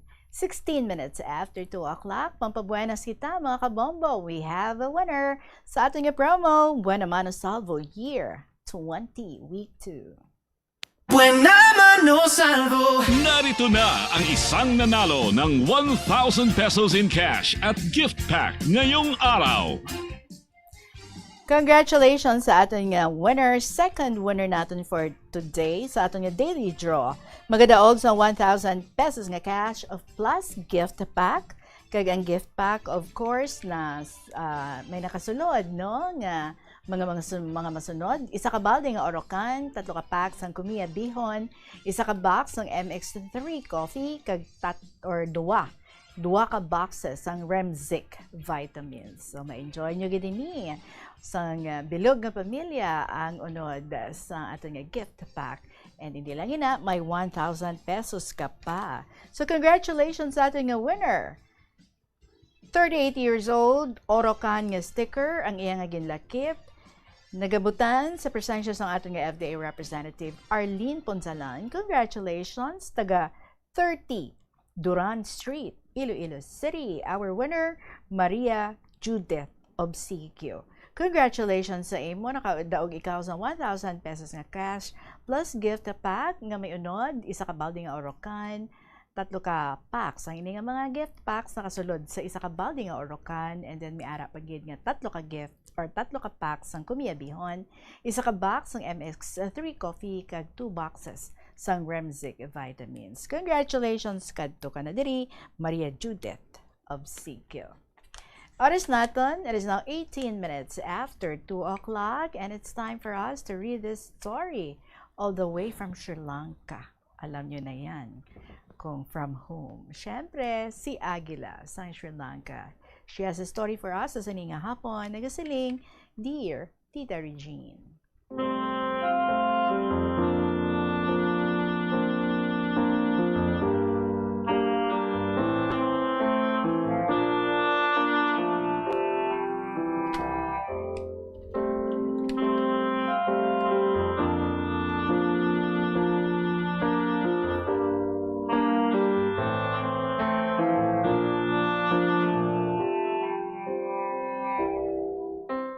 Isang mapagpalang hapon sa iyo, Tita, sa lahat ng staff ng Bombo Radio Iloilo, sa mga writers, viewers, and listeners, magandang hapon sa inyong lahat. Salamat sa Diyos dahil patuloy tayong binibigyan ng buhay at galak. Sa hapong ito, minarapat kong sumulat muli upang makapagbigay aldew sa inyong lahat. Inspirasyon, lakas, at pagtibayin ng ating loob sa hamon ng buhay. Isa ka rin ba na humaharap sa mga pagsubok? Naitanong mo rin ba sa iyong sarili kung bakit dumating ang mabibigat na problema na hindi inaasahan? Kailan kaya matatapos ang mga problema na minsan nagwasak sa mga pangarap? Minsan, ang gumawa ng mabuti ay ikapapahamak ng buhay natin. Mga tanong na kahit minsan hindi natin masagot. Kung kailan magwawakas at magwawagi sa tagumpay. Ngunit ang Diyos ang lunas sa mga pagsubok. Minsan napapahamak tayo, ngunit may kadahilanan ng lahat at kagustuhan ng Panginoon. Lumapit sa Kanya, huwag mawala ng pag-asa, dahil lahat ng mga pagsubok may lunas. Panalangin ang sandata at manalig sa Kanyang kalooban at kagustuhan. Ilang buwan na lumipas, Tita, busy ako sa pagpapagamot, kalakip ang backbone therapy, exercise to strengthen core muscles. Dahil sa matinding pananakit ng aking likod, hindi ako makaupo ng matagal at hindi rin makakatayo ng mas matagal. Ito ang pagsubok na matindi kong hinaharap. Problemado dahil iniisip ko kung paano makapagtrabaho. Sanay ako, Tita, na may matapos na trabaho sa isang araw. Hindi ako sanay na ang trabaho naghihintay sa akin. Minsan, sabi ko sa aking doktor, paano ko haharapin ang ganitong sitwasyon, Dok, na walang gagawin? Kailangan ko kasi, Tita, ang buong pahinga Bawal kumilos at gumawa ng kahit anong trabaho. Hindi ako mapakali na walang ginagawa. Pakiramdam ko para akong inutil. Kailangan hindi ako magpapadaig sa aking karamdaman. Sakit ka lang at hindi ako lumpo para maging inutil sa sitwasyon kong ito. Kapag umaalis ang aking asawa, kumikilos ako, gumagawa ng mga gawain kahit mabagal ang trabaho. Mahalaga, may matapos ako sa isang araw. Dahil ito ang nagpaparelax sa akin, tita, yung may accomplishment ka sa isang araw. Minsan pagdating ng asawa ko, nagugulat kung paano ko natapos ang mga trabaho. Kapag nagagalit, tahimik ako, tita. Ayaw niya na kumikilos ako. Hinahayaan ko siyang magsalita, basta ako masaya kung may matapos na trabaho. Minsan gumagawa ng natural art at binibigay ko sa hospital bilang pasasalamat sa mga doktor. Simpleng regalo, ngunit nakakagaan ng aking loob. Natilabang gamot sa aking kaugatan ang simpleng bagay na aking maibahagi. Minsan nagtitingin na lamang mga doctors dahil sa kabila ng aking sakit, patuloy ang paggawa ko ng mabuti sa simpleng paraan. Pagbibigay ng maliit na halaga kung may lumalapit sa akin kapag nasa hospital ako. Patago at lihim ang pagbibigay ko, tita, sa bawat simpleng tulong. Pakiramdam ko, nagbibigay enerhiya sa aking mga hakbang. Minsan pag-uwi, barya at wallet na lang ang natitira, tita. Kahit sa loob ng bus, hindi ko kayang iwasan ang lumalapit sa akin. Minsan, habang naglalakad kami ng aking asawa, madalas ako ang nahuhuli sa paglalakad. Mga taong nakikipag-usap sa akin, hindi ko maiwasan simpleng donasyon. Lalo na kung may makita akong matanda na hindi makakalakad, aking inaakay hanggang makasakay. Ewan ko ba, tita, na sa tuwing lumalabas ako ng bahay, may mga bagay na nagaganap mismo sa aking harap. May nahihimatay, kung ano-ano na lang na sitwasyon na makikita ko. Madalas, rescuer ako, tita. Salamat, Lord! Kahit may sakit ako, may silbi pa rin ako sa simpleng paraan. Ang pinakamatinding pagsubok, tita, nangyari February 5, 2026, nasa korte ako, tita. Bago pa man ang schedule ng hearing, pumunta ako sa clinic. Sabi ko, Doc, bigyan mo ako ng gamot na kung pwede lang, wala akong maramdaman na kirot at sakit sa araw ng hearing. Ano man ang mangyari, kailangan kong makarating dahil haharapin ko silang lahat sa kabila ng aking karamdaman. Bago ang schedule ng aking hearing, pumunta ako sa human rights dahil mukhang natutulog na ang aking kaso. January 5 sa taong ito, nasa korte ako. Kasama ko ang aking bunso at asawa. Papasok kami ng korte. Binati ko lahat ang naka-duty ng mga pulis. Mga police officials nakatingin pagdating namin. Mga abogado, binati ko nang papasok na kami. Tanda ng paggalang. Ang kirot ng aking likod, tita, sobrang sakit. Hindi rin ako makakaupo ng matagal at hindi rin makakatayo ng matagalan. Ito ngayon ang aking problema kung nasa harap na ako ng korte. Pag upo ko, pinikit ko ang aking mga mata at nananalangin. Panginoon, ipapasa sa iyo ko ang lahat at gabayan niyo po ako. Pagtawag ng aking pangalan at ni Piasina, lumapit ako agad. Lahat ng abogado, mga mata sa amin. Nakaramdam ako ng nerbiyos, tita. Pinagtibay ko ang aking loob. Tinatak ko sa aking kaisipan na ang laban kong ito ay karapatan ng lahat ng kababaihan. Kailangan magsilbi akong bato at ang Panginoon ay aking sandata laban sa laban kong ito, laban sa kasamaan.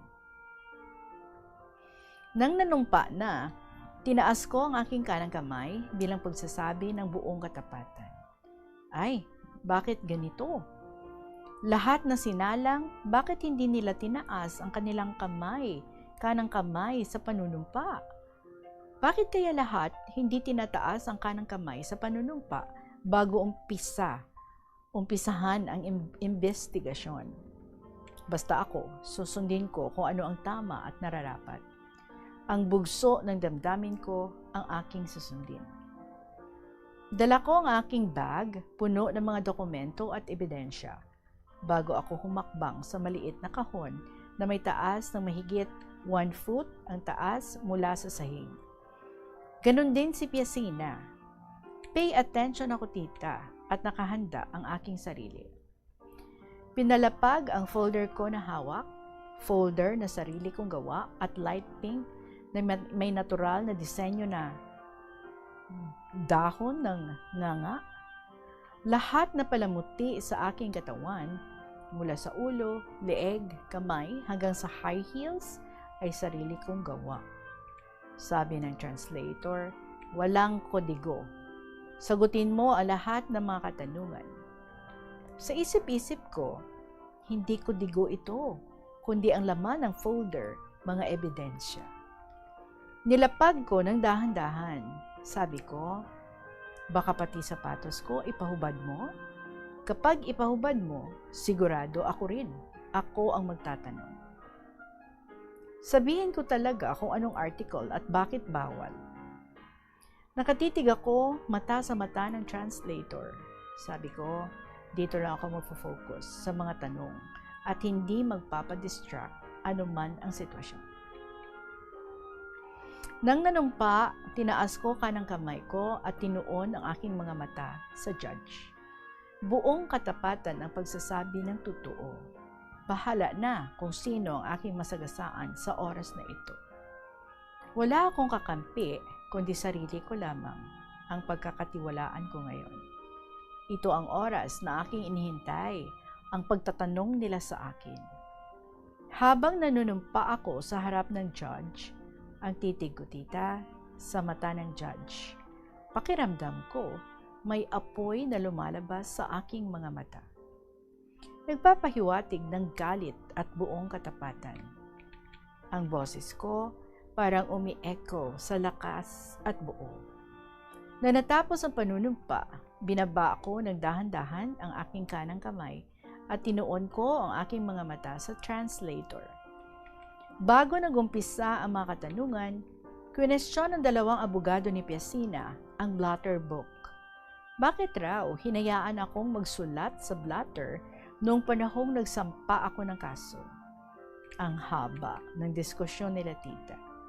Habang nagdidebate sila, tinuon ko ang mga mata sa logo ng Sri Lanka. Bahala kayong mag-away dyan sa blotter ko. Tinuon ko ang aking mga mata sa logo ng Sri Lanka. Pinag-aralan ko kung paano ililok sa kahoy ang logo. Nag-e-enjoy ako sa plano habang sila nagdidiskusyon sa blotter book. First time kasi nangyari, tita, ang complainant ay nagsulat kamay sa blotter book ng police station. Bawal daw kasi. Sa isip-isip ko sa akin na lang kayo magtanong. So habang nagdidebate ang judge, police at lawyer ni Piasina, ako naman, busy ang aking mga mata kung paano ko iplanuhin ang paglililok sa kahoy ng logo. Hanggang sa nakuhanan ko na ng plano. Ang judge, pasiplat-siplat sa akin. May mga opisyal na naka-civilian, mahigit kumulang sa 10, maliban sa mga officials na mga pulis sa kanang bahagi ko. Sa kaliwang bahagi ko naman, ang judge. Mga abogado sa baba sa aking likuran. Si Piasina, di na sa kaliwang bahagi ko, namumutla. Basta ako, ang pagiging natural ko sa sitwasyon ay steady. May CCTV camera sa aming mga harap. Ang judge napapahiyong. Sabi ko, pay attention na ako. Malapit na ata magtatapos ang diskusyon nila. Kinuha ang logbook ng pulis na kung saan ako kung saan nakadikit ang aking mga blotter. Pinakita sa aking harap ang sulat kamay ko. Ito ba ay iyong sulat kamay? At ipinakita sa akin. Sabi ko, yes. Nang makita ko ang aking sulat kamay, na-recall ko agad ang mga isinulat ko. 5 taon na ang nakalipas. Pinakita ang pangalan ko pero hindi ko sulat kamay. Sabi ko, hindi ko pangalan yan. Nagtitinginan ng judge at mga pulis. Pinahawak sa akin ang blotter book. Tinanong ulit kung pangalan ko ba ang nakasulat. Sabi ko, hindi ko pangalan ito. Lumaki ang mata ng judge. Sabi ng official na pulis, ma-honor mo ba ito na pangalan mo? Sabi ko, paano ko i-honor yan? Hindi ko nga pangalan yan. Sabi ko sa judge, kagalang-galang na hukom, paano ko matatanggap ang pangalan na yan? Dala ko ang aking passport. Kung mamarapatin mo, hintulutan mo ako na bubuksan ko sa iyong harap ang totoo kong pangalan na nakaukit sa aking passport. Natulala ang judge at nagtitinginan sila ng mga pulis. Habang nagdedebate kami ng officials, nasiplatan ko na tumawa ang judge at kinagat niya ang labi niya. Tapos yumuko, konti ang ulo. Sabi ko sa pulis, ipipilit mo sa akin na tanggapin ang pangalan na yan? Hindi ko pangalan at mali-mali ang spelling ng pangalan na yan kumpara sa pangalan ko. Binigas ko ng paisa-isa na dahan-dahan ang bawat letra ng aking pangalan. Sabi ko, ito ang tamang letra ng pangalan ko. Malayo sa pangalan na yan na nakasulat sa blotter book ninyo. Inabot niya ulit ang blotter book sa akin. Binigas ko ulit ang pagkasulat sa blotter book. Magkaparehas kung bigasin, ngunit magkaiba ang spelling. Mahinahon na tinanong ako ulit, tita, ng police official, maaari mo bang tanggapin ito ang pagkasulat sa blotter ng pangalan mo? Could you honor this? Biglang seryoso ang mukha ng judge, tita. Sumagot ako ng labag sa aking kalooban. Yes. Sa isip-isip ko, tita, do sa lipong, nga asala ang spelling. Mali kung hindi ka mo sigurado, dapat namangkot ka mo tani sa akon sadto kung tama ba ini. Nagtitinginan na lamang lahat sa mga oras na yun, tita. Tinanong ang edad ko kung tama ba ang 39 na sinulat nila sa blotter book. Nag-compute muna ako, tita, kasi wala akong tiwala sa sulat kamay nila. Sabi ko, anong sinulat mo? Ano to? Kasi hindi ko mabasa ang handwriting mo.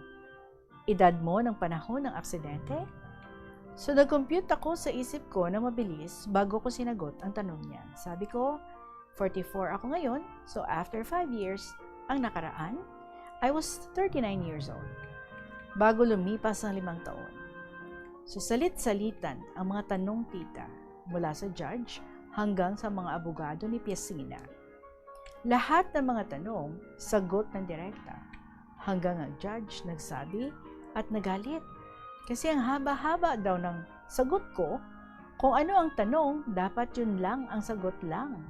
Sabi ko nang mahinahon sa judge, paano ko sasabihin ang buong pangyayari kung hindi ko sasabihin ang lahat na pangyayari? Pero kung abogado ng Piesina ang nagtatanong, tita, buong tapang ko sinasagot na may katapangan at walang alinlangan ayon sa bugso ng aking damdamin. Biglang nagtanong ang judge, nandito ba sa loob ng hukuman ang gumawa ng kaharasan sa iyo? Dinuro ko ng kaliwang kamay ko at pabagsak na nakatutok ang 5 daliri ko sa kaliwang bahagi ng aking kamay. Insakto, nakaupo ang isang abogado sa harap ni Piesina. Umangal ang abogado ni Piesina nang tinuro ko ang aking mga daliri sa kanila. Ang mata ko bumabaga sa galit na nakatitig sa kanila, tita. Hindi ako kumuha ng abogado ko para magdepensa sa akin dahil wala akong tiwala, tita. Lahat na abogado, question ko ang sitwasyon. Dahil hindi ako nagsasayang ng pera sa kasong ito. Hanggang sa nakiusap ang kapatid ni Piesina na abogada na gusto ako bigyan ng pera, kalakip ang pag-atras ng kaso. Sinumbong ko ang sitwasyon sa harap ng judge. Sabi ko, kagalang-galang na hukom, lahat na conversation recorded. Hindi sila makakalusot maliban sa dokumento na hawak ko at mga videos.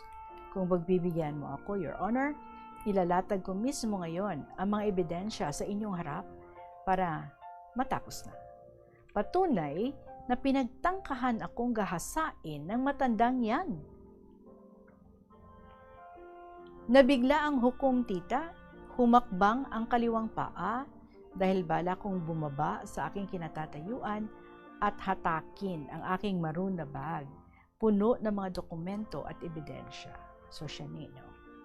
She tried nga manaog sa ginapungkuan. So pinigilan ako ng police officials, tita. Lumingon ako sa mga abogado ni Pesina. Biglang huminto ang mga tanong, tita. 5 taon akong nagdusa, umiiyak at nagsakripisyo sa kasong ito. Dahan-dahan akong nagsalita.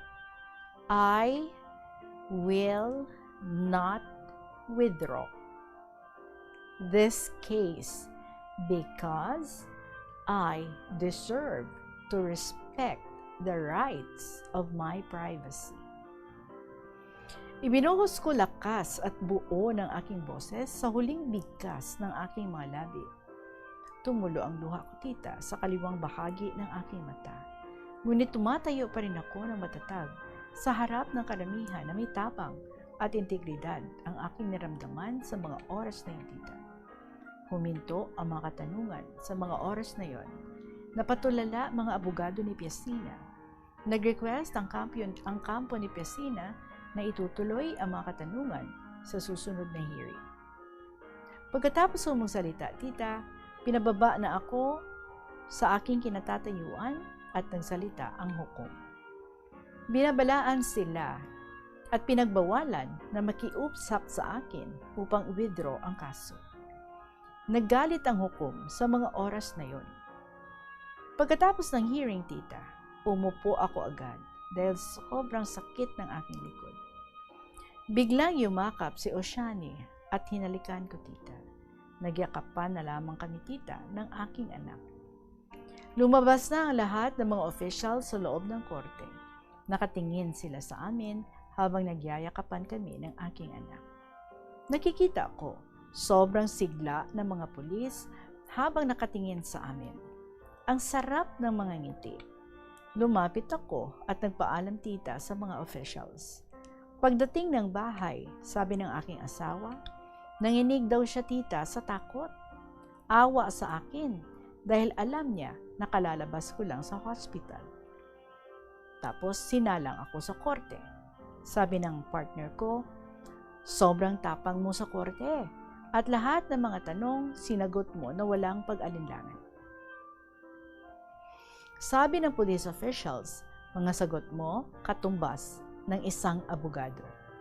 Sa isip-isip ko, tita, hindi ako yon, kundi ang Panginoon ang nag-guide sa akin sa mga oras na yon. Naungkat, tita, ang aking mga mabuting gawa, pagtulong sa mga taong nangangailangan, at hindi ko sukat akalain, tita, pati ang pagiging international news correspondent ko ay naungkat. Lahat ng mga mabuting gawa ko, pati ang pagsiservisyo ko sa temple na dugo at pawis ang puhunan, naungkat. Hindi ko sukat akalain, tita, na malawak na pala ang aking naitanim. Sabi ng asawa ko, habang nagsasalita raw ako sa korte, dumudugo ang kanyang puso. Takot na baka raw ano ang mangyari sa akin kasi kalalabas ko lang sa hospital at nasa matinding gamutan ang aking dinanas. Na kahit mga doctors ko, tita, nag-aalala sa akin. Pero ang pananalig ko sa Panginoon, tita, buo at pantay-pantay ang lahat ng aking mga paa. Walang pag-aalinlangan sa buhay, pananalig sa Panginoon ang aking gabay. Itutuloy ko ang karugtong, tita, sa mga kaganapan sa korte. Hindi pa ito nagtatapos. Alam ko, mahaba na ang aking na-type. Ano man ang mga pagsubok, huwag tayong susuko sa buhay. Dahil ang gumawa ng mabuti, may gantimpala sa buhay na walang hanggan. Sa muli, si Aguila ng Sri Lanka.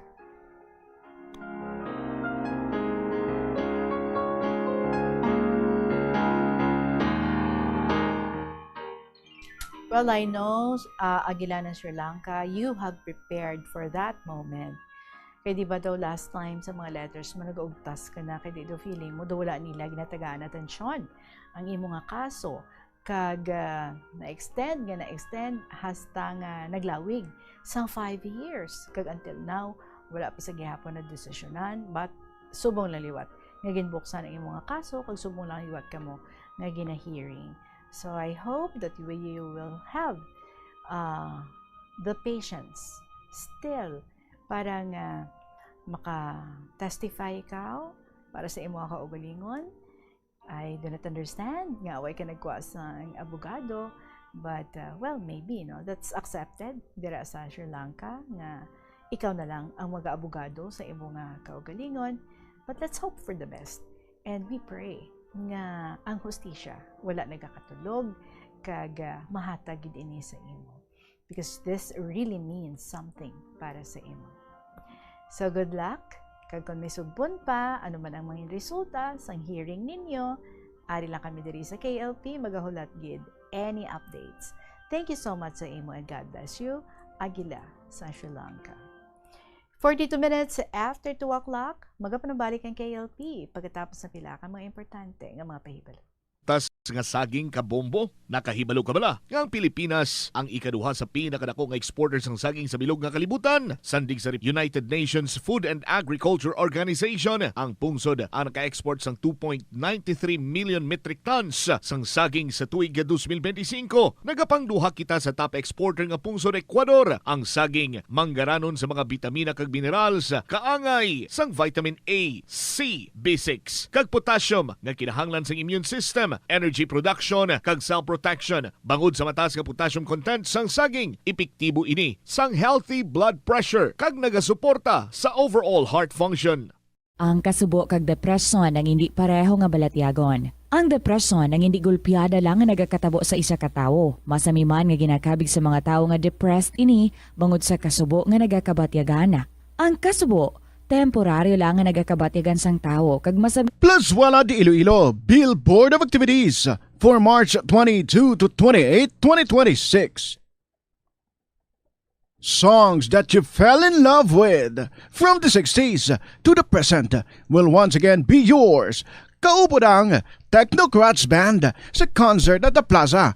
Magasugod alas 6 ng gabi sa Marso 28, Sabado. Sa tion sa musical show, napulo ka mga matahom nga Plus Wala de Iloilo Mags kag madamo pa nga iban ang iga-paraffle sa mga suki sang Plus Wala de Iloilo. Sa Marso 29, Domingo, ginaagdang tanan nga mangin kabahin sang Palm Sunday Mass nga pagahiwaton sa La Tolda sa mga adlaw alas 11 sang aga. Sa tion sang Holy Mass, ipangamuyo naton sa Ginoo that we Filipinos would soon realize nga kinahanglan naton maggugpong ilabi na gid subong nga ang aton pungsod ang yara sa runga sang mounting political uncertainties.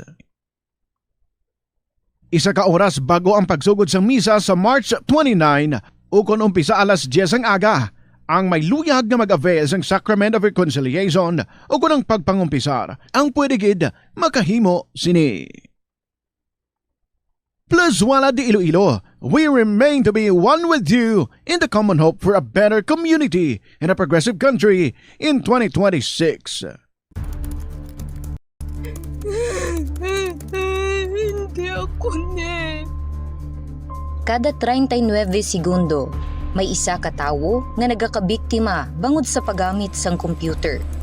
8 ka milyon sa kada tuig ang ginaatake sang hacker. Balik kita mga kabombo, 2:45 mga itong oras. Proceed dito sa letter ni Inbi sa episode Your Choice, Dearest Tita Regine.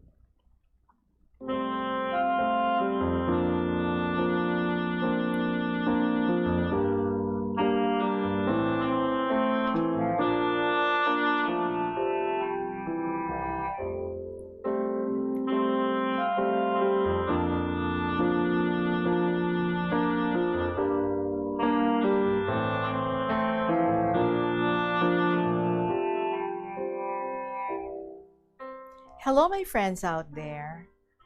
Are you also pleased to have your own choice in life? Siyempre naman siguro. Hindi bala mabudlay pirito ng tao sa hindi niya gusto? A joyful and pleasant afternoon to all staff, members of Bombo Radio Philippines, especially sa imo Tita Regine, to my fellow episode writers, active and added listeners. How nice to recall yesterday for today's reflection, especially when you're alone in a pensive mood. Once again, I remembered my aunt-in-law. Kapid na sila, puros babae, si Patre kag si Petra. Tungod kay tamagid sa ila ka identical twin, hindi kaayo makamustra si Tay Eres kung sino na sa ila si Patre nga iya nagustuhan. Makalima lang ka beses nga naatubang ni Patre si Tay Eres kung magpamasyal. By the way, Tita Regine, si Tay Eres gali, tiyo ko nga pakaisa ni tatay. As times went on, ang nanay sang kapid, amo ang nagapadihot. Nga si Petra makapamana dayon kay Tay Eres. Kay ginatak-an tanas ang batasan sini nga tama ka reklamador para kumod kag matumod pagid or matamad pagid kung nagaobra. Makumod siguro na. Makumod pagid kung nagaobra. So ang natabo, si Patre nga amudaan ang nagustuhan ni Tay Eres ginpabakasyon sang ila nanay sa Manila. Tuya sa ila tiya nga manghod ni Nanay Nanda. Likom sa ihibalo ni Tay Eres, sige siya pamasyar, kaya nagaatubang sa iya, si Petra na. Amo nga daw nagaduda na siya sa mga panghulag kag pangtatar sa iya. Kag sa iya pagpauli, nasugata niya si Ronnie, nga kasilingan nila. So iya ginpamangkot, insa daw ay na ako makakita kay Patricia? Sabat ni Ronnie, "Why di ay ikaw makamaan nga nagpamanila siya sa naligad pa nga bulan? Why man abi maglisensya? Daan pagyud ko nga daw hindi si Patre ang nagaatubang sa akon." So amo to ang nahambal niya kay Ronnie. Since then, na-discourage si Tay Eres kag nag-untat ka pamasyal. Masinulubon siya. Umadulang kag balay ang ginapasupaso niya. Pilahan ka adlaw. Nahagaran siya sa iya amigo na may lihan sa ila barangay fiesta. Didto, nagkilalahay sanda ni Nilda nga barkada sa iya amigo. Ahay, nawili mandaan si Tay Eres kay very attractive and captivating abe ang personality ni Nilda. Pero nakailainan tana. Tama ka sosyal. Mamatsyag na, dugo na hypnotize siya. Kay bag-o pa lang sanda nagkakilala, insado mo pasabak ron tana. Ka-easy lang ba? Gingilaran si Tay Eres. Hindi siya ang tipo sa babae nga nagustuhan niya. Nahadlok na siya hinuon. For 3 times, nagkadto si Nilda sa balay nila, apang naglikaw siya. Naghingagaw tana sa liputpot sa kusina nanda, kag magpanago sa pihak balay. Tupaog saron sang bulan nga nakibot, bag-ong yanggaw, tama kasupog nga aswang si Nilda. Hambal ni Tay Eres. Primero, Sabado sa aga, way sa balay si Tay Eres, tuya sa uma. Sunod, nagraw-raw, maskin udtong adlaw, kadto sa balay nila. Ginsaway sang amigo ni Tay Eres, nga hindi ikaw magkadto sa balay ni amigo Eres, kay kalain ka niya. Ay, tana si Nilda, magpatubaring, ura, magpati. Kag ikatlo, may kaisugid. Si Romron, gusto na gid madakpan si Tay Eres. Basi kon ano bala, no? Kay gusto magpa-blank. Mayad gani, maabtik manirado sang kudal nga kawayan ang amay niya. Hindi siya makita. Maski nagapamubod pa sang manok nila sa may kusina. Iya ginlingling, ay abahaw, naghana pa nga matakra sa kudal. Bisan ginasaruso sang ido. Kunway pakuyos makalupad, hanggod lagpok na tupa sa atop, aron makasulod.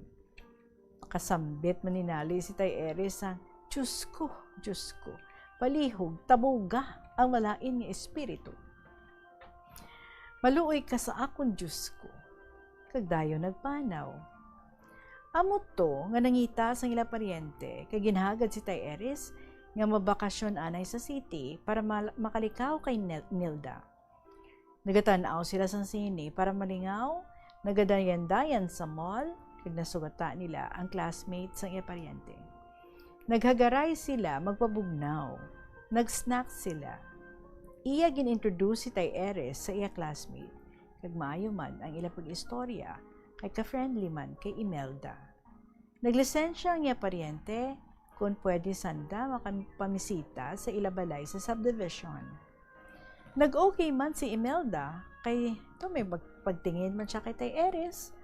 Kag daw interesado man si Tay Eres sa iya, kay ka-formal man, guwapa, kag may sense of humor pa. Ugaling ang nakaapan ang tiya ni Imelda nga ginapuyan. Tama ka estrikta, maldita, kag silosa pa. Kontrolado kaayo si Imelda. Waay na niya ginapagwa kung mamisita sanda.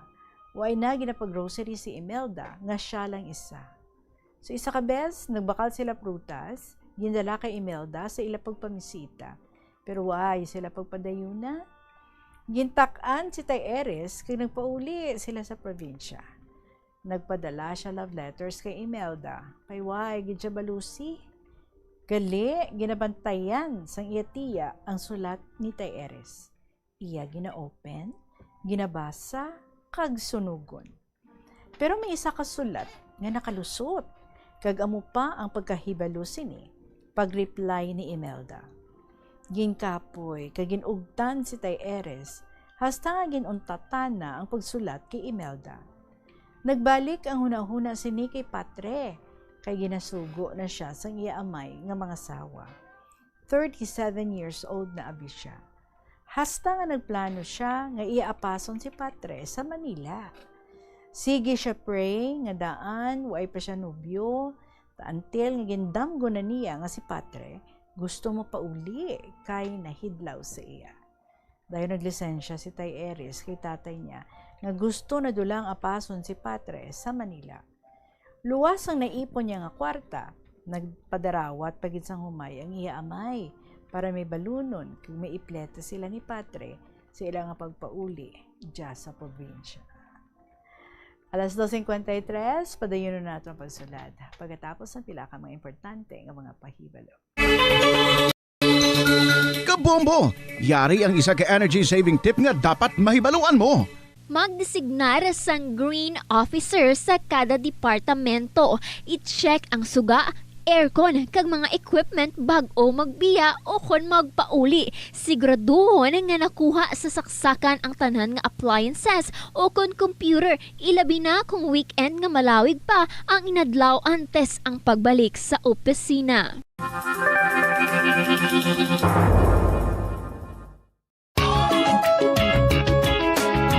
Yari ang isa ka praktikal nga pamaagi agon makakinot sa paggamit sang tubig. Kamu bala may mga hinuptanan nga mga ido? Kadasan o ninyo ini ginapaliguan?